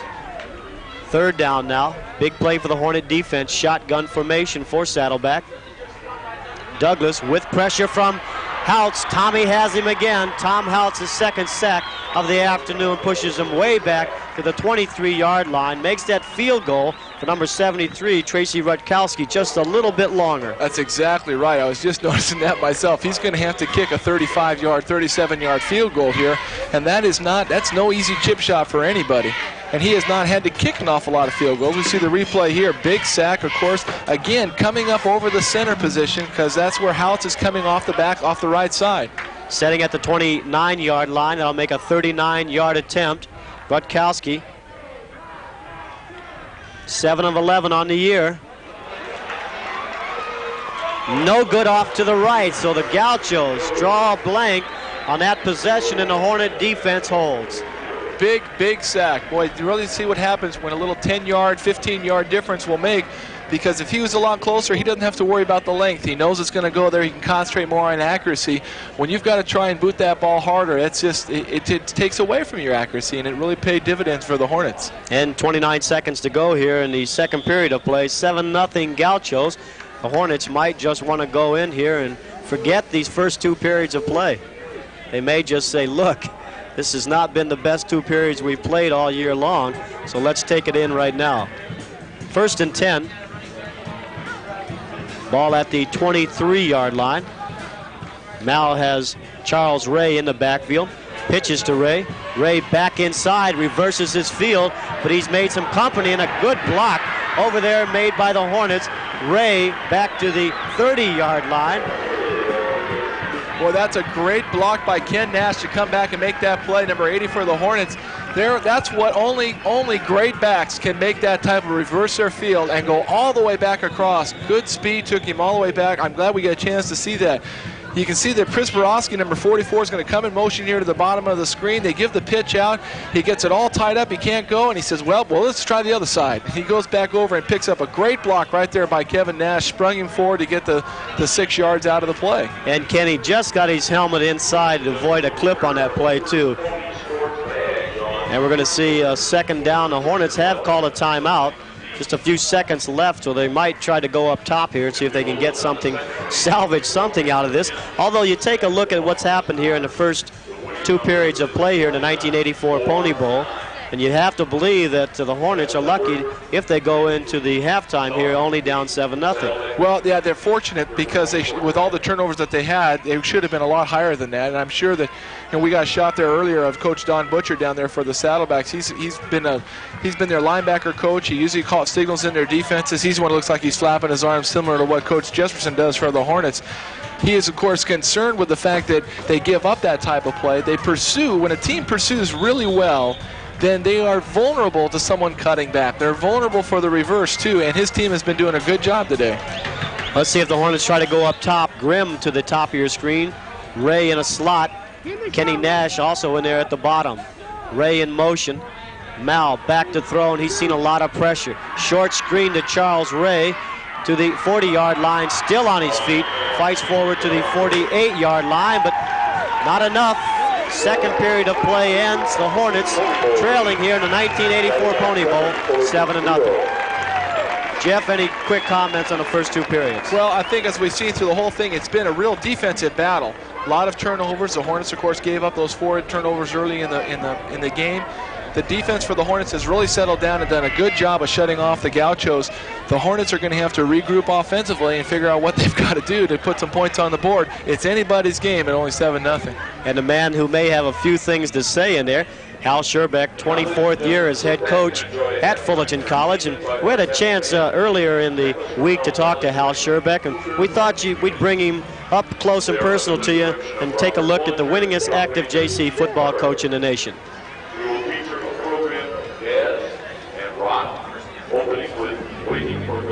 What does it take to become the winningest JC football coach in the nation? How can one college rack up 3 national championships and develop 87 JC All-Americans? Well, if you come to Fullerton College real early or stay late at night, you can find the answer. It takes time and dedication to maintain a winning tradition, and Coach Hal Scherbeck gives plenty of both. I think winning programs come with winning people, and that's what I've been fortunate enough to have. My time schedule is one in which I spend a lot of time, but it's fun and I enjoy it, or I wouldn't do it. And it's sometimes it becomes a long day and a long week and a long season, but when it ends with some rewards for young men, well, then it's all worthwhile. Over the last 4 seasons, the Hornets have a record of 36-4-1. They've won 2 conference championships and a national championship. But winning does create additional pressure. Everyone expects a win every week. I've indicated sometimes I wonder if maybe winning is something that takes on a different perspective at times, and some of the things that we sometimes expect of players, if they appreciate it, that maybe we are critical of them, and it's not that we don't love them, it's that we expect a little bit more from them. But it does get to a point where you wonder, would it be easier, Lon, to maybe not worry about winning every week and just go out and do the things that you can do and let the dice roll the way they might, you know. Over 400 Hornets have received 4-year scholarships, and Coach Scherbeck takes pride in preparing his players for life after their football careers. The thing that, we remember wins, and we remember championships and so on, but I think the biggest thing is when we all as coaches have some people come back that maybe we feel that maybe we touch some way or another, and that they've been successful not only in business, but they've been successful in their marriage and life, and want to come back and be part of something that they contributed to, and that's the key.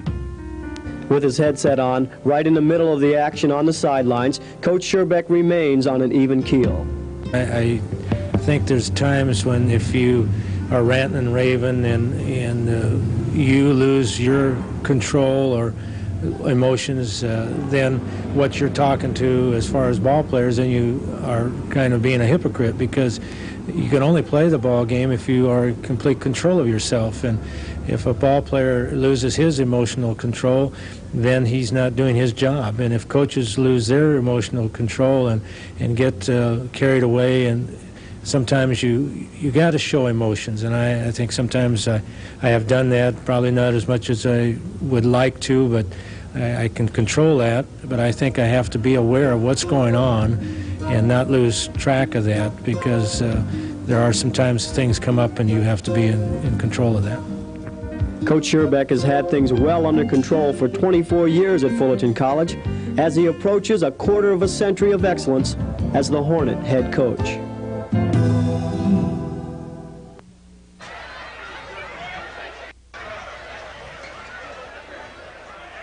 Back here at LaBarge Stadium, the 1984 Pony Bowl, Lon Brunk, Jeff Barton with you. The Gauchos up 7-0, a little bit of a surprise, but there's two key things here in the first two periods of play, Jeff.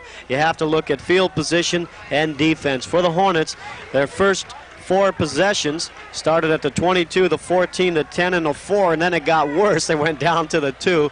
On 8 possessions, their position on the field averaged the 11-yard line, their own. For the Gauchos, they had their first 4 possessions, the Fullerton 35, the Fullerton 39, the Fullerton 49, the Fullerton 33, and out of that, with 4 turnovers, what they came up with was 7 points. So the Hornets still into it. First half stats. Well, when the field position works the way it has in this game, you're going to see that there's not a lot of passing that can be done. And the Fullerton team, which normally does a really good job of throwing the ball, has only really thrown for 70 yards in the first half, well below their average. They've gotten a lot of yards rushing. They got 97 yards rushing, which is pretty good against a Gaucho defense that only given up 52 or 57 yards on average per game.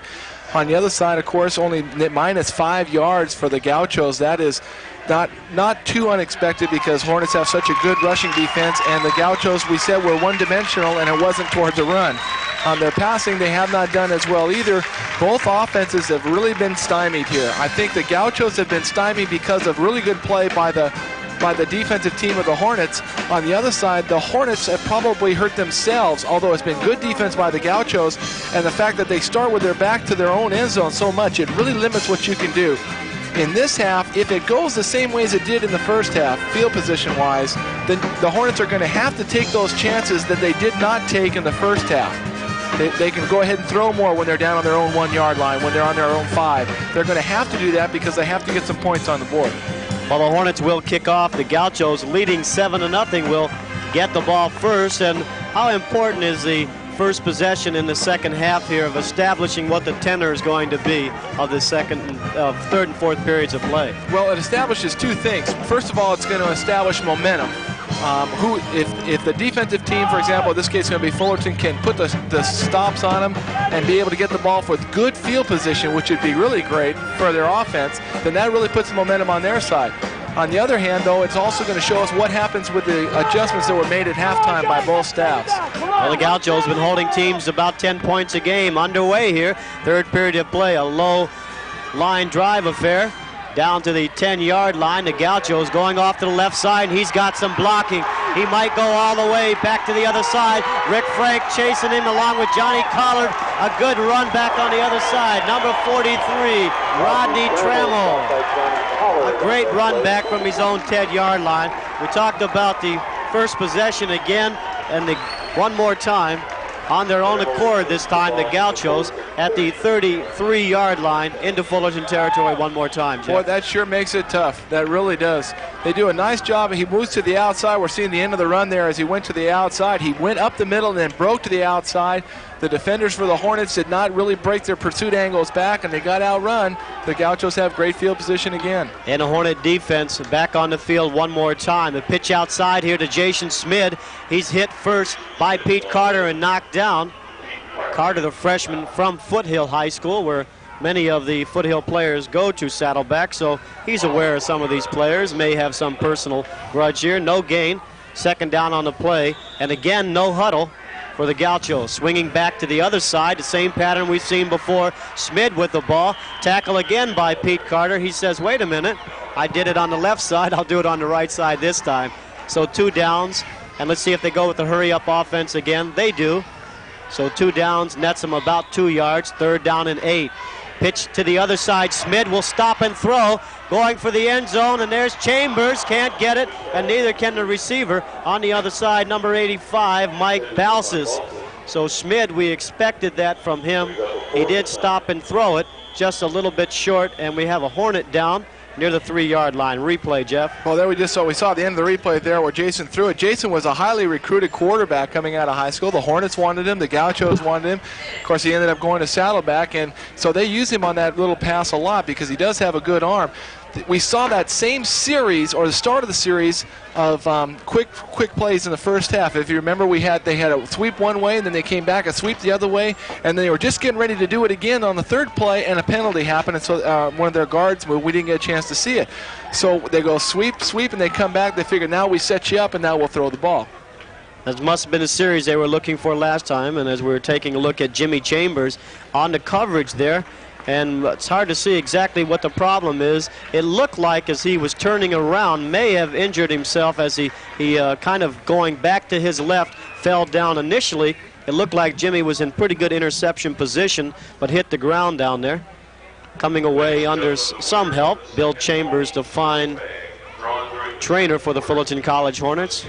And Jimmy looks favoring that right leg a little bit, Jeff. Yeah, he does look like he's limping a little bit on his right leg. And usually when that happens, when he had to turn, he might have got his cleats planted and ended up twisting his knee a little bit on there. I'm sure that doesn't feel real good, but the fact that he's up and moving fairly unlabored is really a good sign. That would really be a bad point to the Hornet defense to lose Chambers. He's leading the team in interceptions. He's one of their mainstays. That'll bring up a 4th down. About 8 yards to go. 32-yard line. Douglas going for it. Back to throw. Has a man open over the middle, and he has him, number 10. A good play with the ball fumbled away. Let's see if the Hornets come up with it. They do. It should be Hornet ball. Good catch by Kurt Woods. The Hornets shook it loose and picked it up. 2nd turnover for the Gauchos, the 23-yard line. It may be the break the Hornets looking for, but an injured Hornet down on the other side of the field too. We'll see if we can get a report on Jimmy Chambers, as well as the Hornet player down on the field right now. But the Hornet defense continues to play sparkling ball here in the 1984 Pony Bowl. We're going to get a chance to see this. Any receiver coming across the middle knows he's taking his life in his hands, and this time he sure did. Great hit right back from the backside. It looked like Robbie Van Fleet was the first one to hit him, and then John Collar came and really put the punch on him from behind and jarred the ball loose. That we were talking the first half, it was a real hard-hitting game, and they've come out and decided to play it exactly the same way. Part of that hard-hitting Hornet defense, one of the members down, still have not been able to pick up a number on him. Bill Chambers out for the 2nd play in a row this time, and checking him out carefully over there. The Hornets will finally get somewhat of a decent field position out of that turnover. You know, when they come out, I was thinking about that when it first got started, and I was almost afraid to say anything and have it be jinxed. But they get a good run back on, the Gauchos got a great run back on their kick return, and they're down there, and even if the defense stops them and holds them for the 4 downs, then they're still going to punt the ball, or they're going to give the ball to the Hornets in such terrible field position that they were going to be in trouble. That looks like Johnny Collard again down for the 3rd game in a row. Well, a 56-yard kickoff return by Trammell, negated by the turnover. The Hornets have possession here, 23-yard line, their own, 1st down and 10. Mao looking into the sun, one remaining back in Charles Ray. Back to throw, quick set, ball popped up into the air. Not room to be intercepted, but good defensive play. Mike Peel, coming from the left defensive tackle position, number 50. You know, Alan Roman, the defensive back for the right defensive back, we're going to see the replay here as you see Rocky tries to throw that short, quick pass, and he gets batted away. Over on the left side, Kenny Nash was given a lot of room by Roman, number 45, and he's the one who made the nice interception, but I wouldn't be surprised to see him come back and work on it. He's given him another 5-6 yards now. That offensive line for the Hornets, Knutson, Shermer, Katnick, Wade, and Sheriff had their hands full. As you said, going over here to Kenny Nash at the 28-yard line. Pickup of about 5 yards, make it 3rd down and 5. And, well, you go outside for a couple series, and you go to the outside, and then you make a fake and go upfield is perhaps something they might be looking for later on in this third period of play. Well, exactly, and that's a good play for them. It picks up 5-6 yards for them. Those are always the way they want to have it done. You've got to try and pick up those 5 and 6 and control the ball and get 2, 3, 4 first downs in a row, and maybe the Hornet offense will be back into where it normally is. And 3rd down and 5 for the Hornets from the 27-yard line. One remaining back in Swayze. Mal with a big 3rd down here early in the 3rd period of play. Short drop again. He has his man short of the 1st down. Good defensive play. Kenny Nash with a gain of about 3, but not enough. That'll bring up 4th down. Saddleback defense, you have to give credit. Number 57, Wilkerson's been all over the place out there on that tackle again. He really has good mobility for him. They're real high on him. And, of course, Saddleback has always had good linebackers. We're talking about Coach Butcher being able to develop them. The short pass, though, it's obvious that the Hornets have said that that's where we seem to be able to do best at, so we're going to come back and try and throw it. And if that first one hadn't been batted down, they would have had a 1st down. Ostrander and Salinas back waiting at about their own 40. Fair catch called by Ostrander at the 35. So Rick Frank has to get it away again, and he's been an active Hornet today. And the Gaucho offense back on the field, although numerically their numbers were certainly not spectacular in the first half of play, Jeff. They did come up with the drive that they needed for 7 points. Oh, we got a chance here. We got a celebrity here in the stands. Eric Dickerson from the Rams has come down and watch the game. Well, the Gaucho running backs might take a hint from them. They're -5 total yards rushing. He's done a great job. A chance to break that 2003 rushing mark of O.J. Simpson's. Has 3 games to go. Back is Douglas. 1st down. Backside pressure. Going long. He's got a man open at the 35. He gets away from Willie Mack at the 15. Excellent play. Catch made there by number 85 of the Gauchos. Mike Balsas in for that play. Simply got behind Willie Mack, and a great ball by Douglas down to the 16-yard line. Well, there's a mark of a smart coaching staff. You remember that before we saw that that Jimmy Chambers, the Hornets' normal left cornerback, had twisted his knee a little bit, so they come back and attack him right away. Here's a replacement, Mack, who just seen the lost side of the receiver, came up for the run play, and the Gauchos have another good field position with him. Timeout called by the officials. A Hornet down on the other side. The 3rd Hornet down here in the afternoon, and I'm not sure if he went down after he went to the other side, but they're checking him over. Bill Chambers, and a busy man here in the second half of play. And again, as you said, it was a good play call, good execution by Douglas and Balsas. And Willie Mack, just into the game, found the man behind him. That is Willie Mack over on the other side. Not quite sure what happened to him, but they are carrying him off. We'll try to get a report from Ken Macko as soon as we can on John Collard, Jimmy Chambers, and Willie Mack. 1st down. The Gauchos into Hornet territory one more time at the 16-yard line. They lead it 7-0. 13 of 21, 150 yards for Mike Douglas. Back to throw. Pressure from the backside to Glenn. He's got a man. He's looking for him on the other side. Number 82, Tony Palomera, the tight end. But good coverage there by Pete Carter, 41. Tom Houts, number 48. So the linebackers dropping back to cover the tight end on that play. Well, they had a corner blitz. On that play, the right cornerback, Liddell Glenn for the Hornets, came blitzing off from the right-hand side, which means you have one less DB, and to do that, you've got to take care of one of the receivers with the linebackers. In that case, Tom Houts had to run with the tight end going up, and he did a real good job. Smidge to the bottom of your screen, Cage to the left, Eldridge the remaining back. Douglas, short drop, going long. Back there, good coverage by the Hornets, knocked down, going for a touchdown, but number 40 there to help out Tom and Glema. a seldom used defensive back, but he was right there on the play looking for Jason Smid, and Englima did a great job. Almost came up with the interception. We're going to get a chance to see it again. Englima just came in for the injury that we just had to watch. So it's been interesting that they've had 3 cornerbacks back there, and the Gauchos have thrown there 3 or 4 times now just in this last run. Maybe Englima's kind of dampened their expectations. Last time the Gauchos were down here on 3rd down within field goal range, there was a sack. See if they try to avoid that. Obviously this time Douglas back to throw, pressure from the right side. Harrington has him. A sack one more time at the 28, and again pushes that field goal range a little further. They will mark it at the 25-yard line, excuse me, and that's going to be a long field goal. Here we get the pressure from the right side. The pressure again comes off from the right-hand side. That was not a matter of a stunt that just broke free. It was a matter of good technique from the pass rushers of grabbing the shoulders, pulling them across, and getting out to the quarterback. He's got a tough field goal. It hasn't got the great angle for it, and this is where he missed one earlier too. This is going to be a little shorter. This will be a 42-42-yard attempt, so just a little bit longer, excuse me, for about 3 yards. He missed off to the right last time. Rutkowski, 7 of 11. Looks like it is good. Just barely crawled over the bar. A 42-yard field goal for the Gauchos. I think it was important, Jeff, that they come up with something on that possession after getting great field position. Well, that's really true. When you come out in the first play of the second half on a kick return to get 56 yards and you lose it on a turnover, come back on the second possession and get a wonderful pass play against a defensive back who had just got inserted in there, which is unfortunate for him. But then to come away with no points would have just been, it really could have been demoralizing. So the sack this time does not push him back far enough, and Rutkowski now 8 of 13 of the year, but that'll be the one he'll remember in his career here at Saddleback if it becomes a decisive field goal. 10-0. 10 minutes, 55 seconds to go here, 3rd period of play. Saddleback has come out here playing just as well as they did in the first half. Offensively, even better. Back for the Hornets, Swayze. Also John Green, number 3.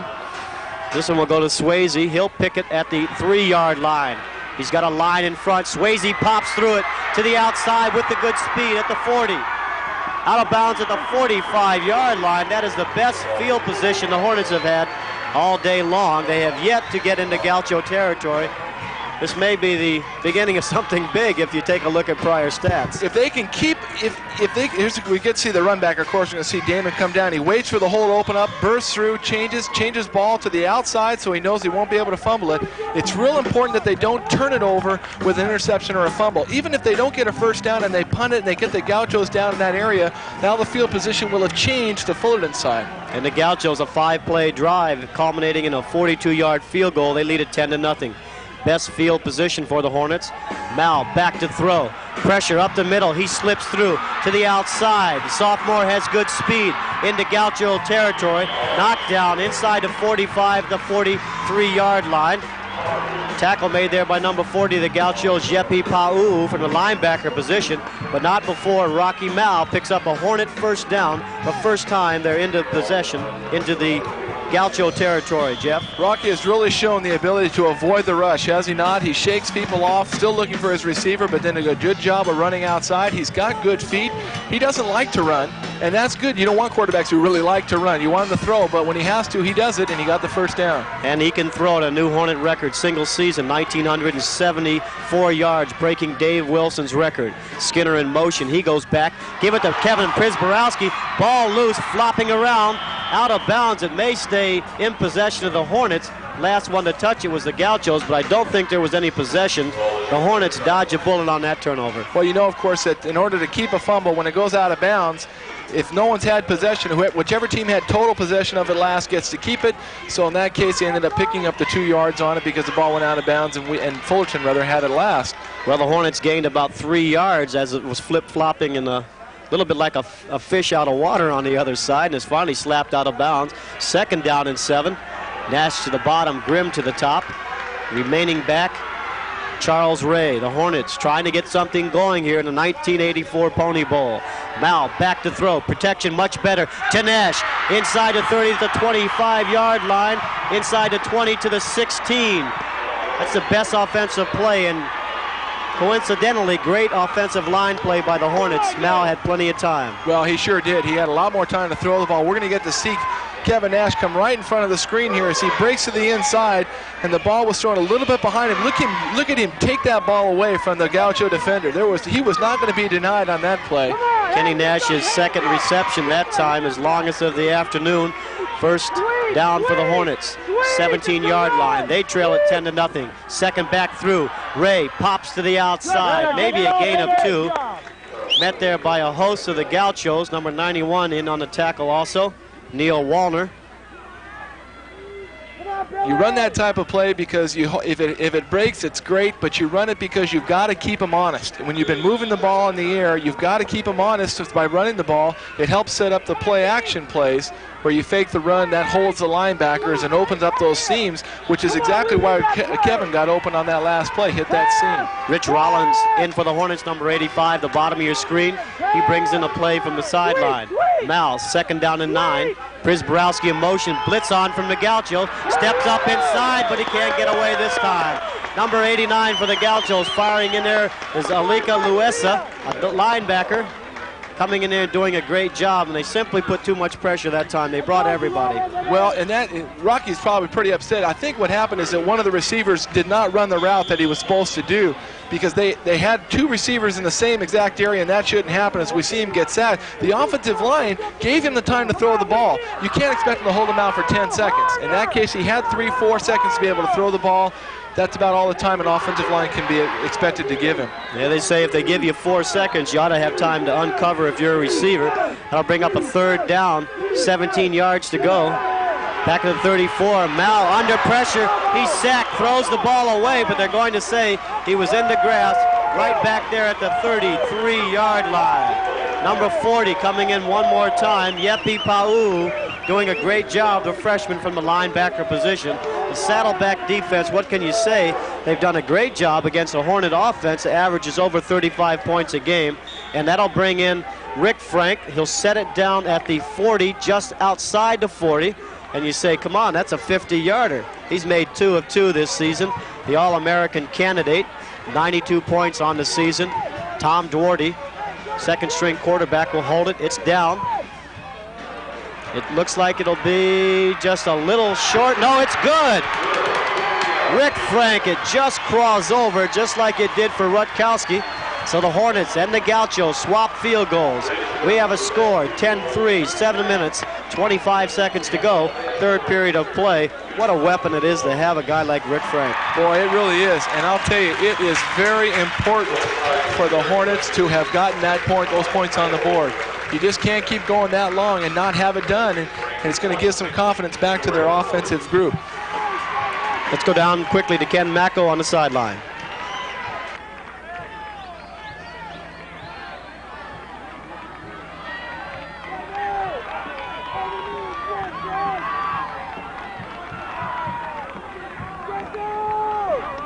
Macko will get back to Kenny. We get that audio problem straightened out, and there's Rick Frank setting it up one more time, just about ready to kick it off. And we'll try to get to Kenny. I think we're going to have an injury update on some of those Hornets injured in that last defensive series. There he is, a little bit over 50 yards. Rick Frank kicks it away, and it's picked up by Trammell. 56-yard return last time. He pops to the outside one more time. Collard has to make the tackle, and he's at the 47-yard line. Trammell is doing a great job. They've been setting up that left side return, and the last 2 times it's paid off for the Gauchos. All right, Kenny, one more time. You got that audio fixed?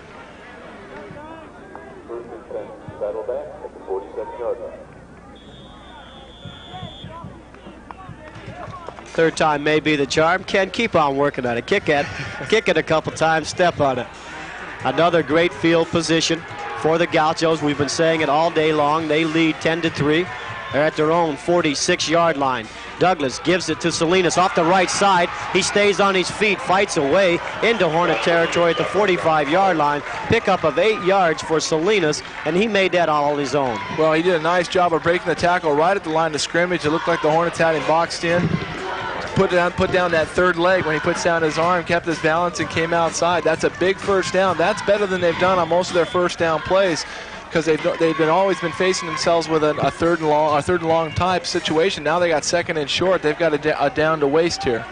They have Todd Cage to the top, Kurt Woods to the bottom, the lone back, number 44, Roger Brown. Two tight ends, Palomera to the right. Back to throw. Douglas looking for a man. He finds Wood, but it hits the ground. Wood pops up and says, I have it. The official in the back says, nope, I think I saw it hit the turf and pop up back into your hands.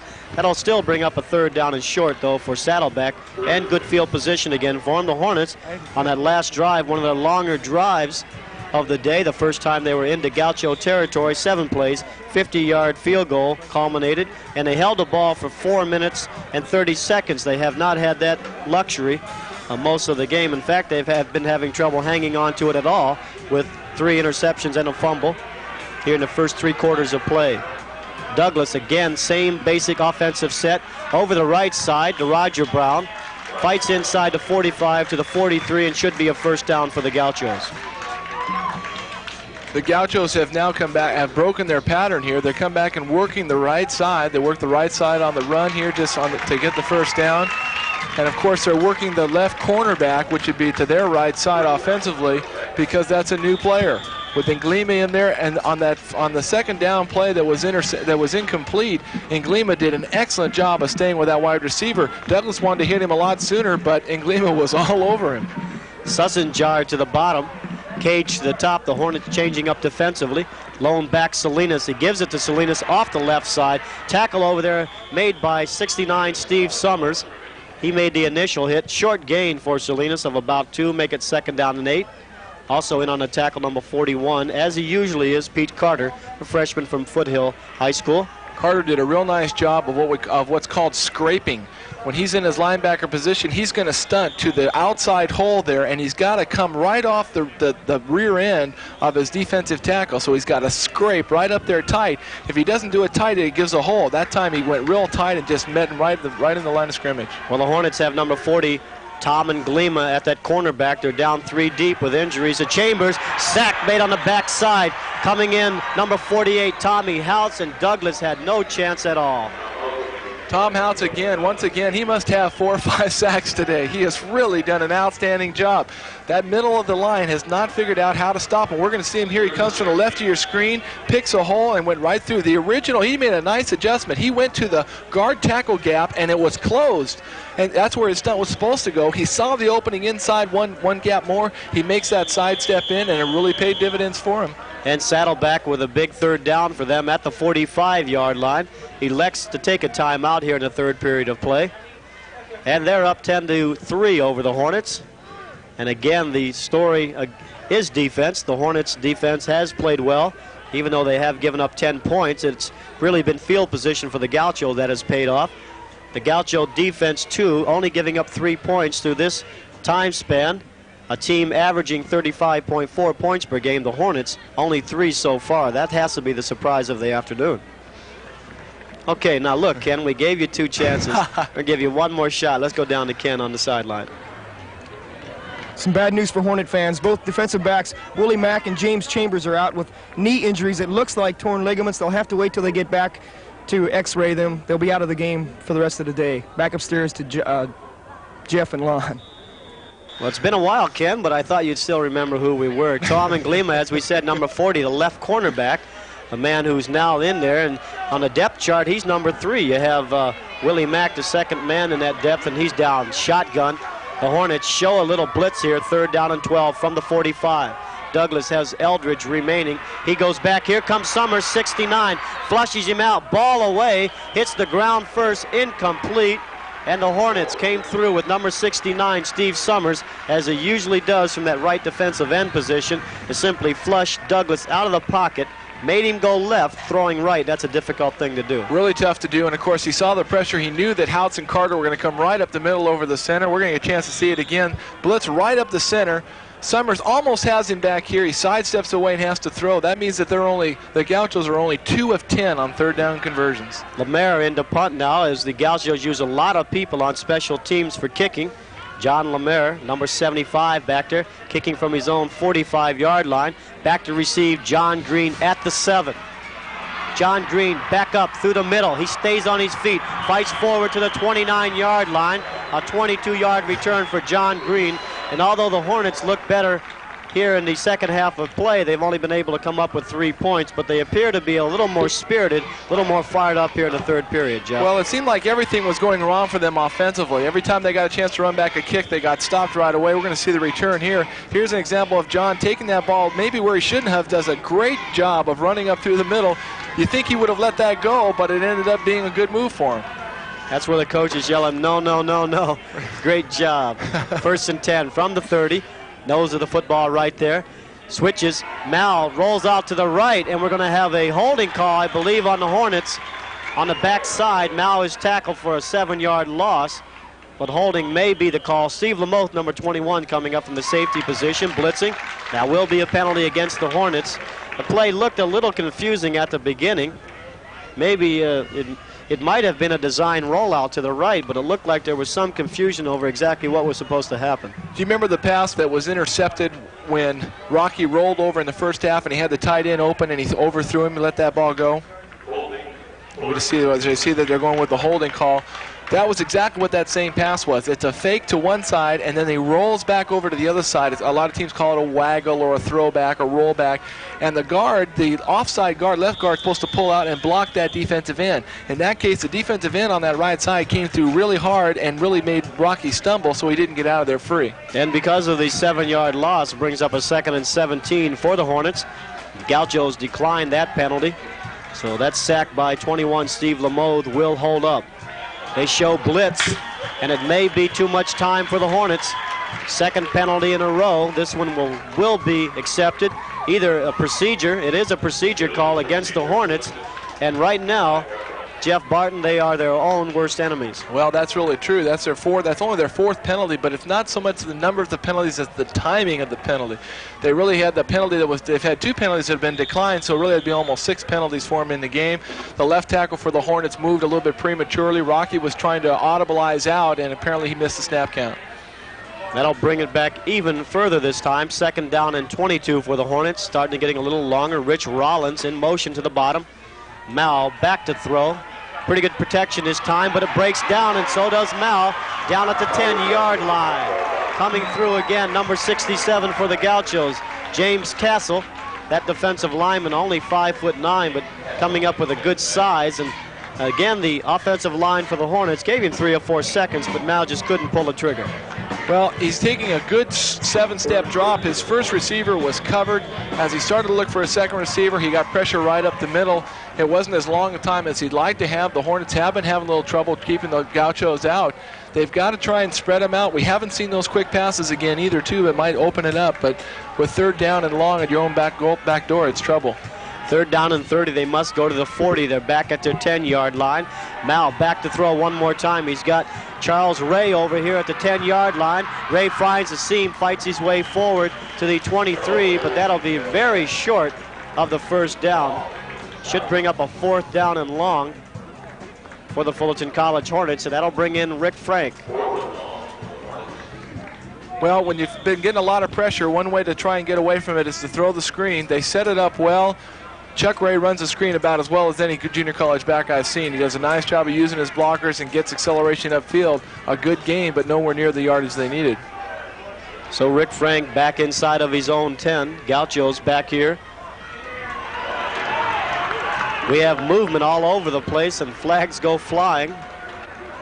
Rick Frank hangs onto the ball in disgust, and that may be another Hornet penalty. Let's see what the discussion is back there. One of the linemen moved for the.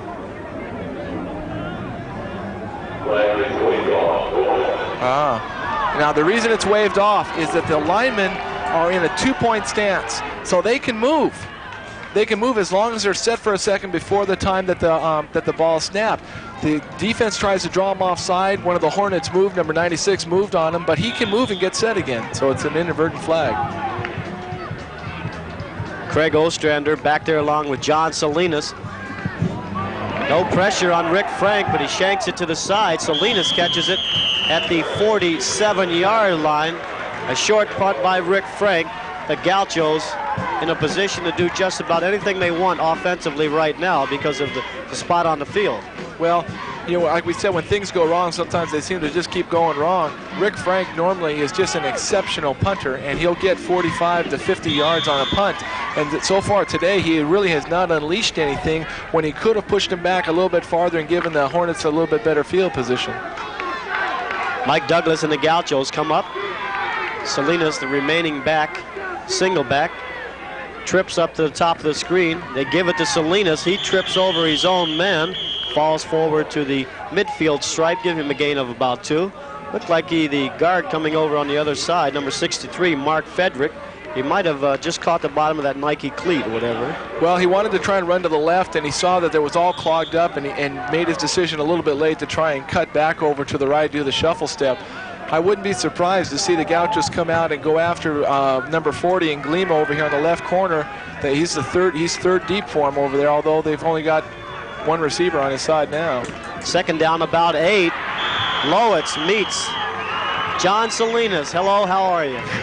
Right there in the backfield, and that exchange was barely made before number 70, the sophomore from Esperanza High School, Adam Lowitz, came pouring in there. And again, the Hornet defense doing a good job. Replay, Jeff. Well, this is just a good job of getting around your block. Lowitz just does a beautiful job of sidestepping his man and met him right at the exchange. If he's there one fraction of a second before that, there's a fumble. And John Salinas did hang on to it. He will come out along with Sussenjar. Schmidt to the bottom of your screen. Jason, number 11. Eldridge, the remaining back, slots off to the left. Douglas under pressure, going long. He has a man, but he can't quite bring it down at the 40-yard line. Looking for number 40 on that side. Or is that number 10, Kurt Woods? It is. And he rolls out of bounds on the Hornet sideline over there. And that will bring up a 4th down for the Gauchos.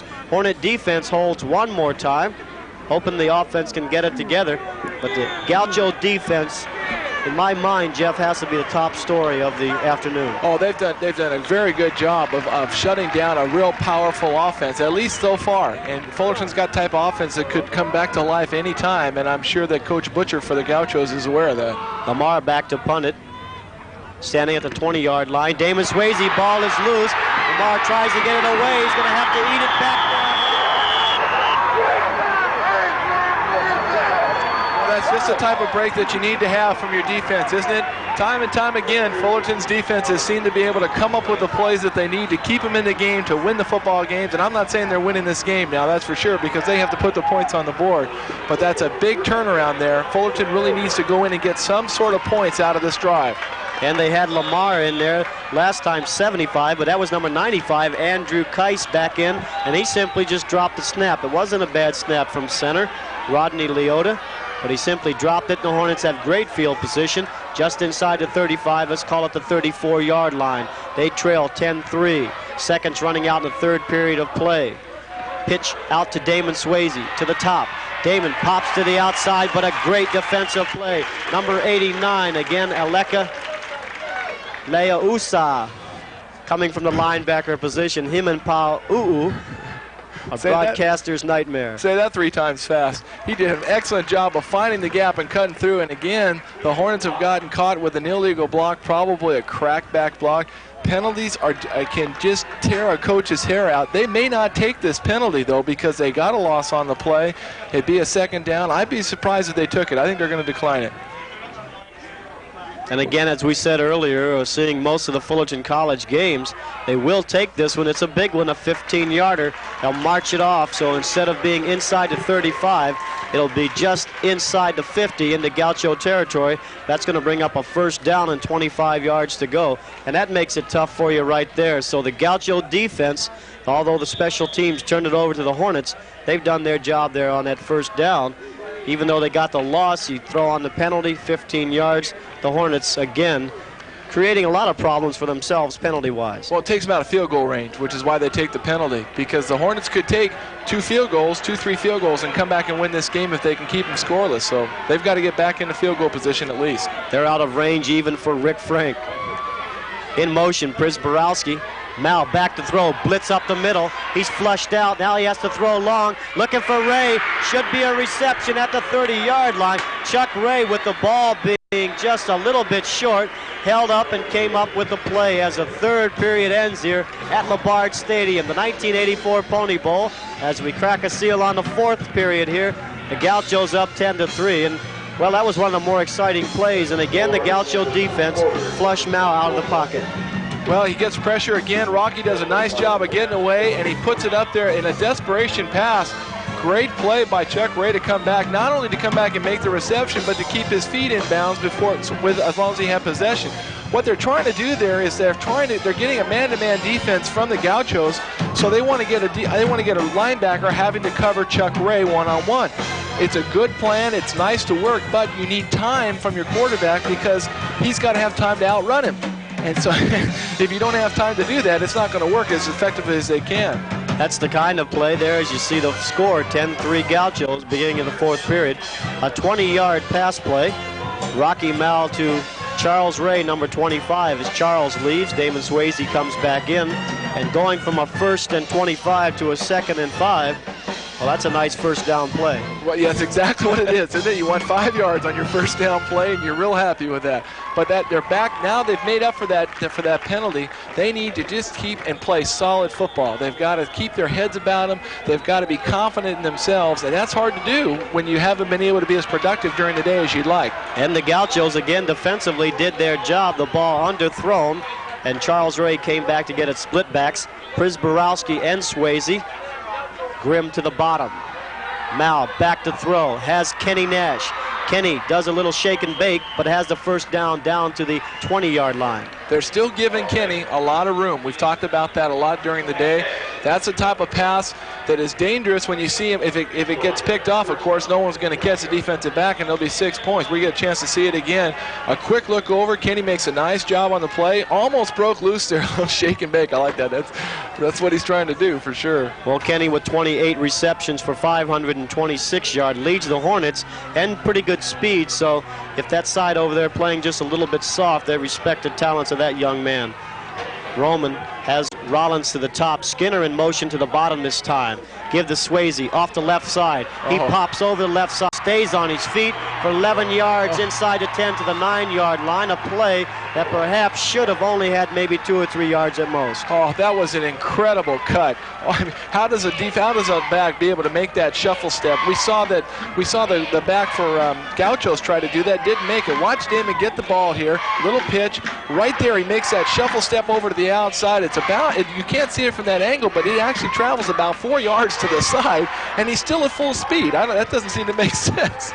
First down for the Hornets inside the 10, their best position of the afternoon against the Gauchos. 14 minutes, 3 seconds to go, fourth period of play. Mao sends Ray in motion, coming back to the bottom. Move over to this side, eludes one blocker, stays on his feet at the 15, 10, 5, still up, and he's hit by Lameau, then knocked back, face down in the dirt at the 5-yard line. But the tough sophomore from Ontario Christian pops up and says, what is it, second or third? Oh my golly, he took a shot. You know, that's where he didn't see him coming. Normally you see a quarterback try and go outside. We're going to get a chance again to see it. He puts Chuck in motion. That's who he wants to hit. He avoids the tackle right there. He's trying to tell Chuck to go to the end zone. He sees it's time to carry it. There he makes a nice move. He didn't see that one coming though. At the 4-yard line, second down and goal for the Hornets. They have to score. No first down here. Backs Leo Garan, number 34. Damon Swayze, 32. Prisborowski in a slot, in motion to the top. Pitch play, outside. Swayze eludes one, but can't get away from Lameau at the 11-yard line. Gaucho defense rising to the occasion. Well, we talked at the beginning of the game about how the Gaucho defense during the year had been a kind of a rubber band defense, although they hadn't shown it here today. They usually give up a lot of yards, but when you get down inside that 10-yard line, they've got one of the best goal line defenses around, and they were uncovered totally over there. They do a great job of defending their own goal line. And there you saw the replay, the defensive player of the game, at least in my eyes, Jay Wilkerson, number 57. And he's the man that pushed Swayze to the outside and allowed safety man Lameau to come over and make that tackle. But credit that to number 57, Jay Wilkerson. Freshman defensive end doing a great job. Third down and goal from the 11. Split backs. Under pressure, over the middle, they go to Charles Ray, but it'll be short at the 3-yard line. Well, it was a quick read by Rocky Mel. And let's see what they call here. That'll be a fourth down for the Hornets. We'll be back with more exciting Pony Bowl action right after this.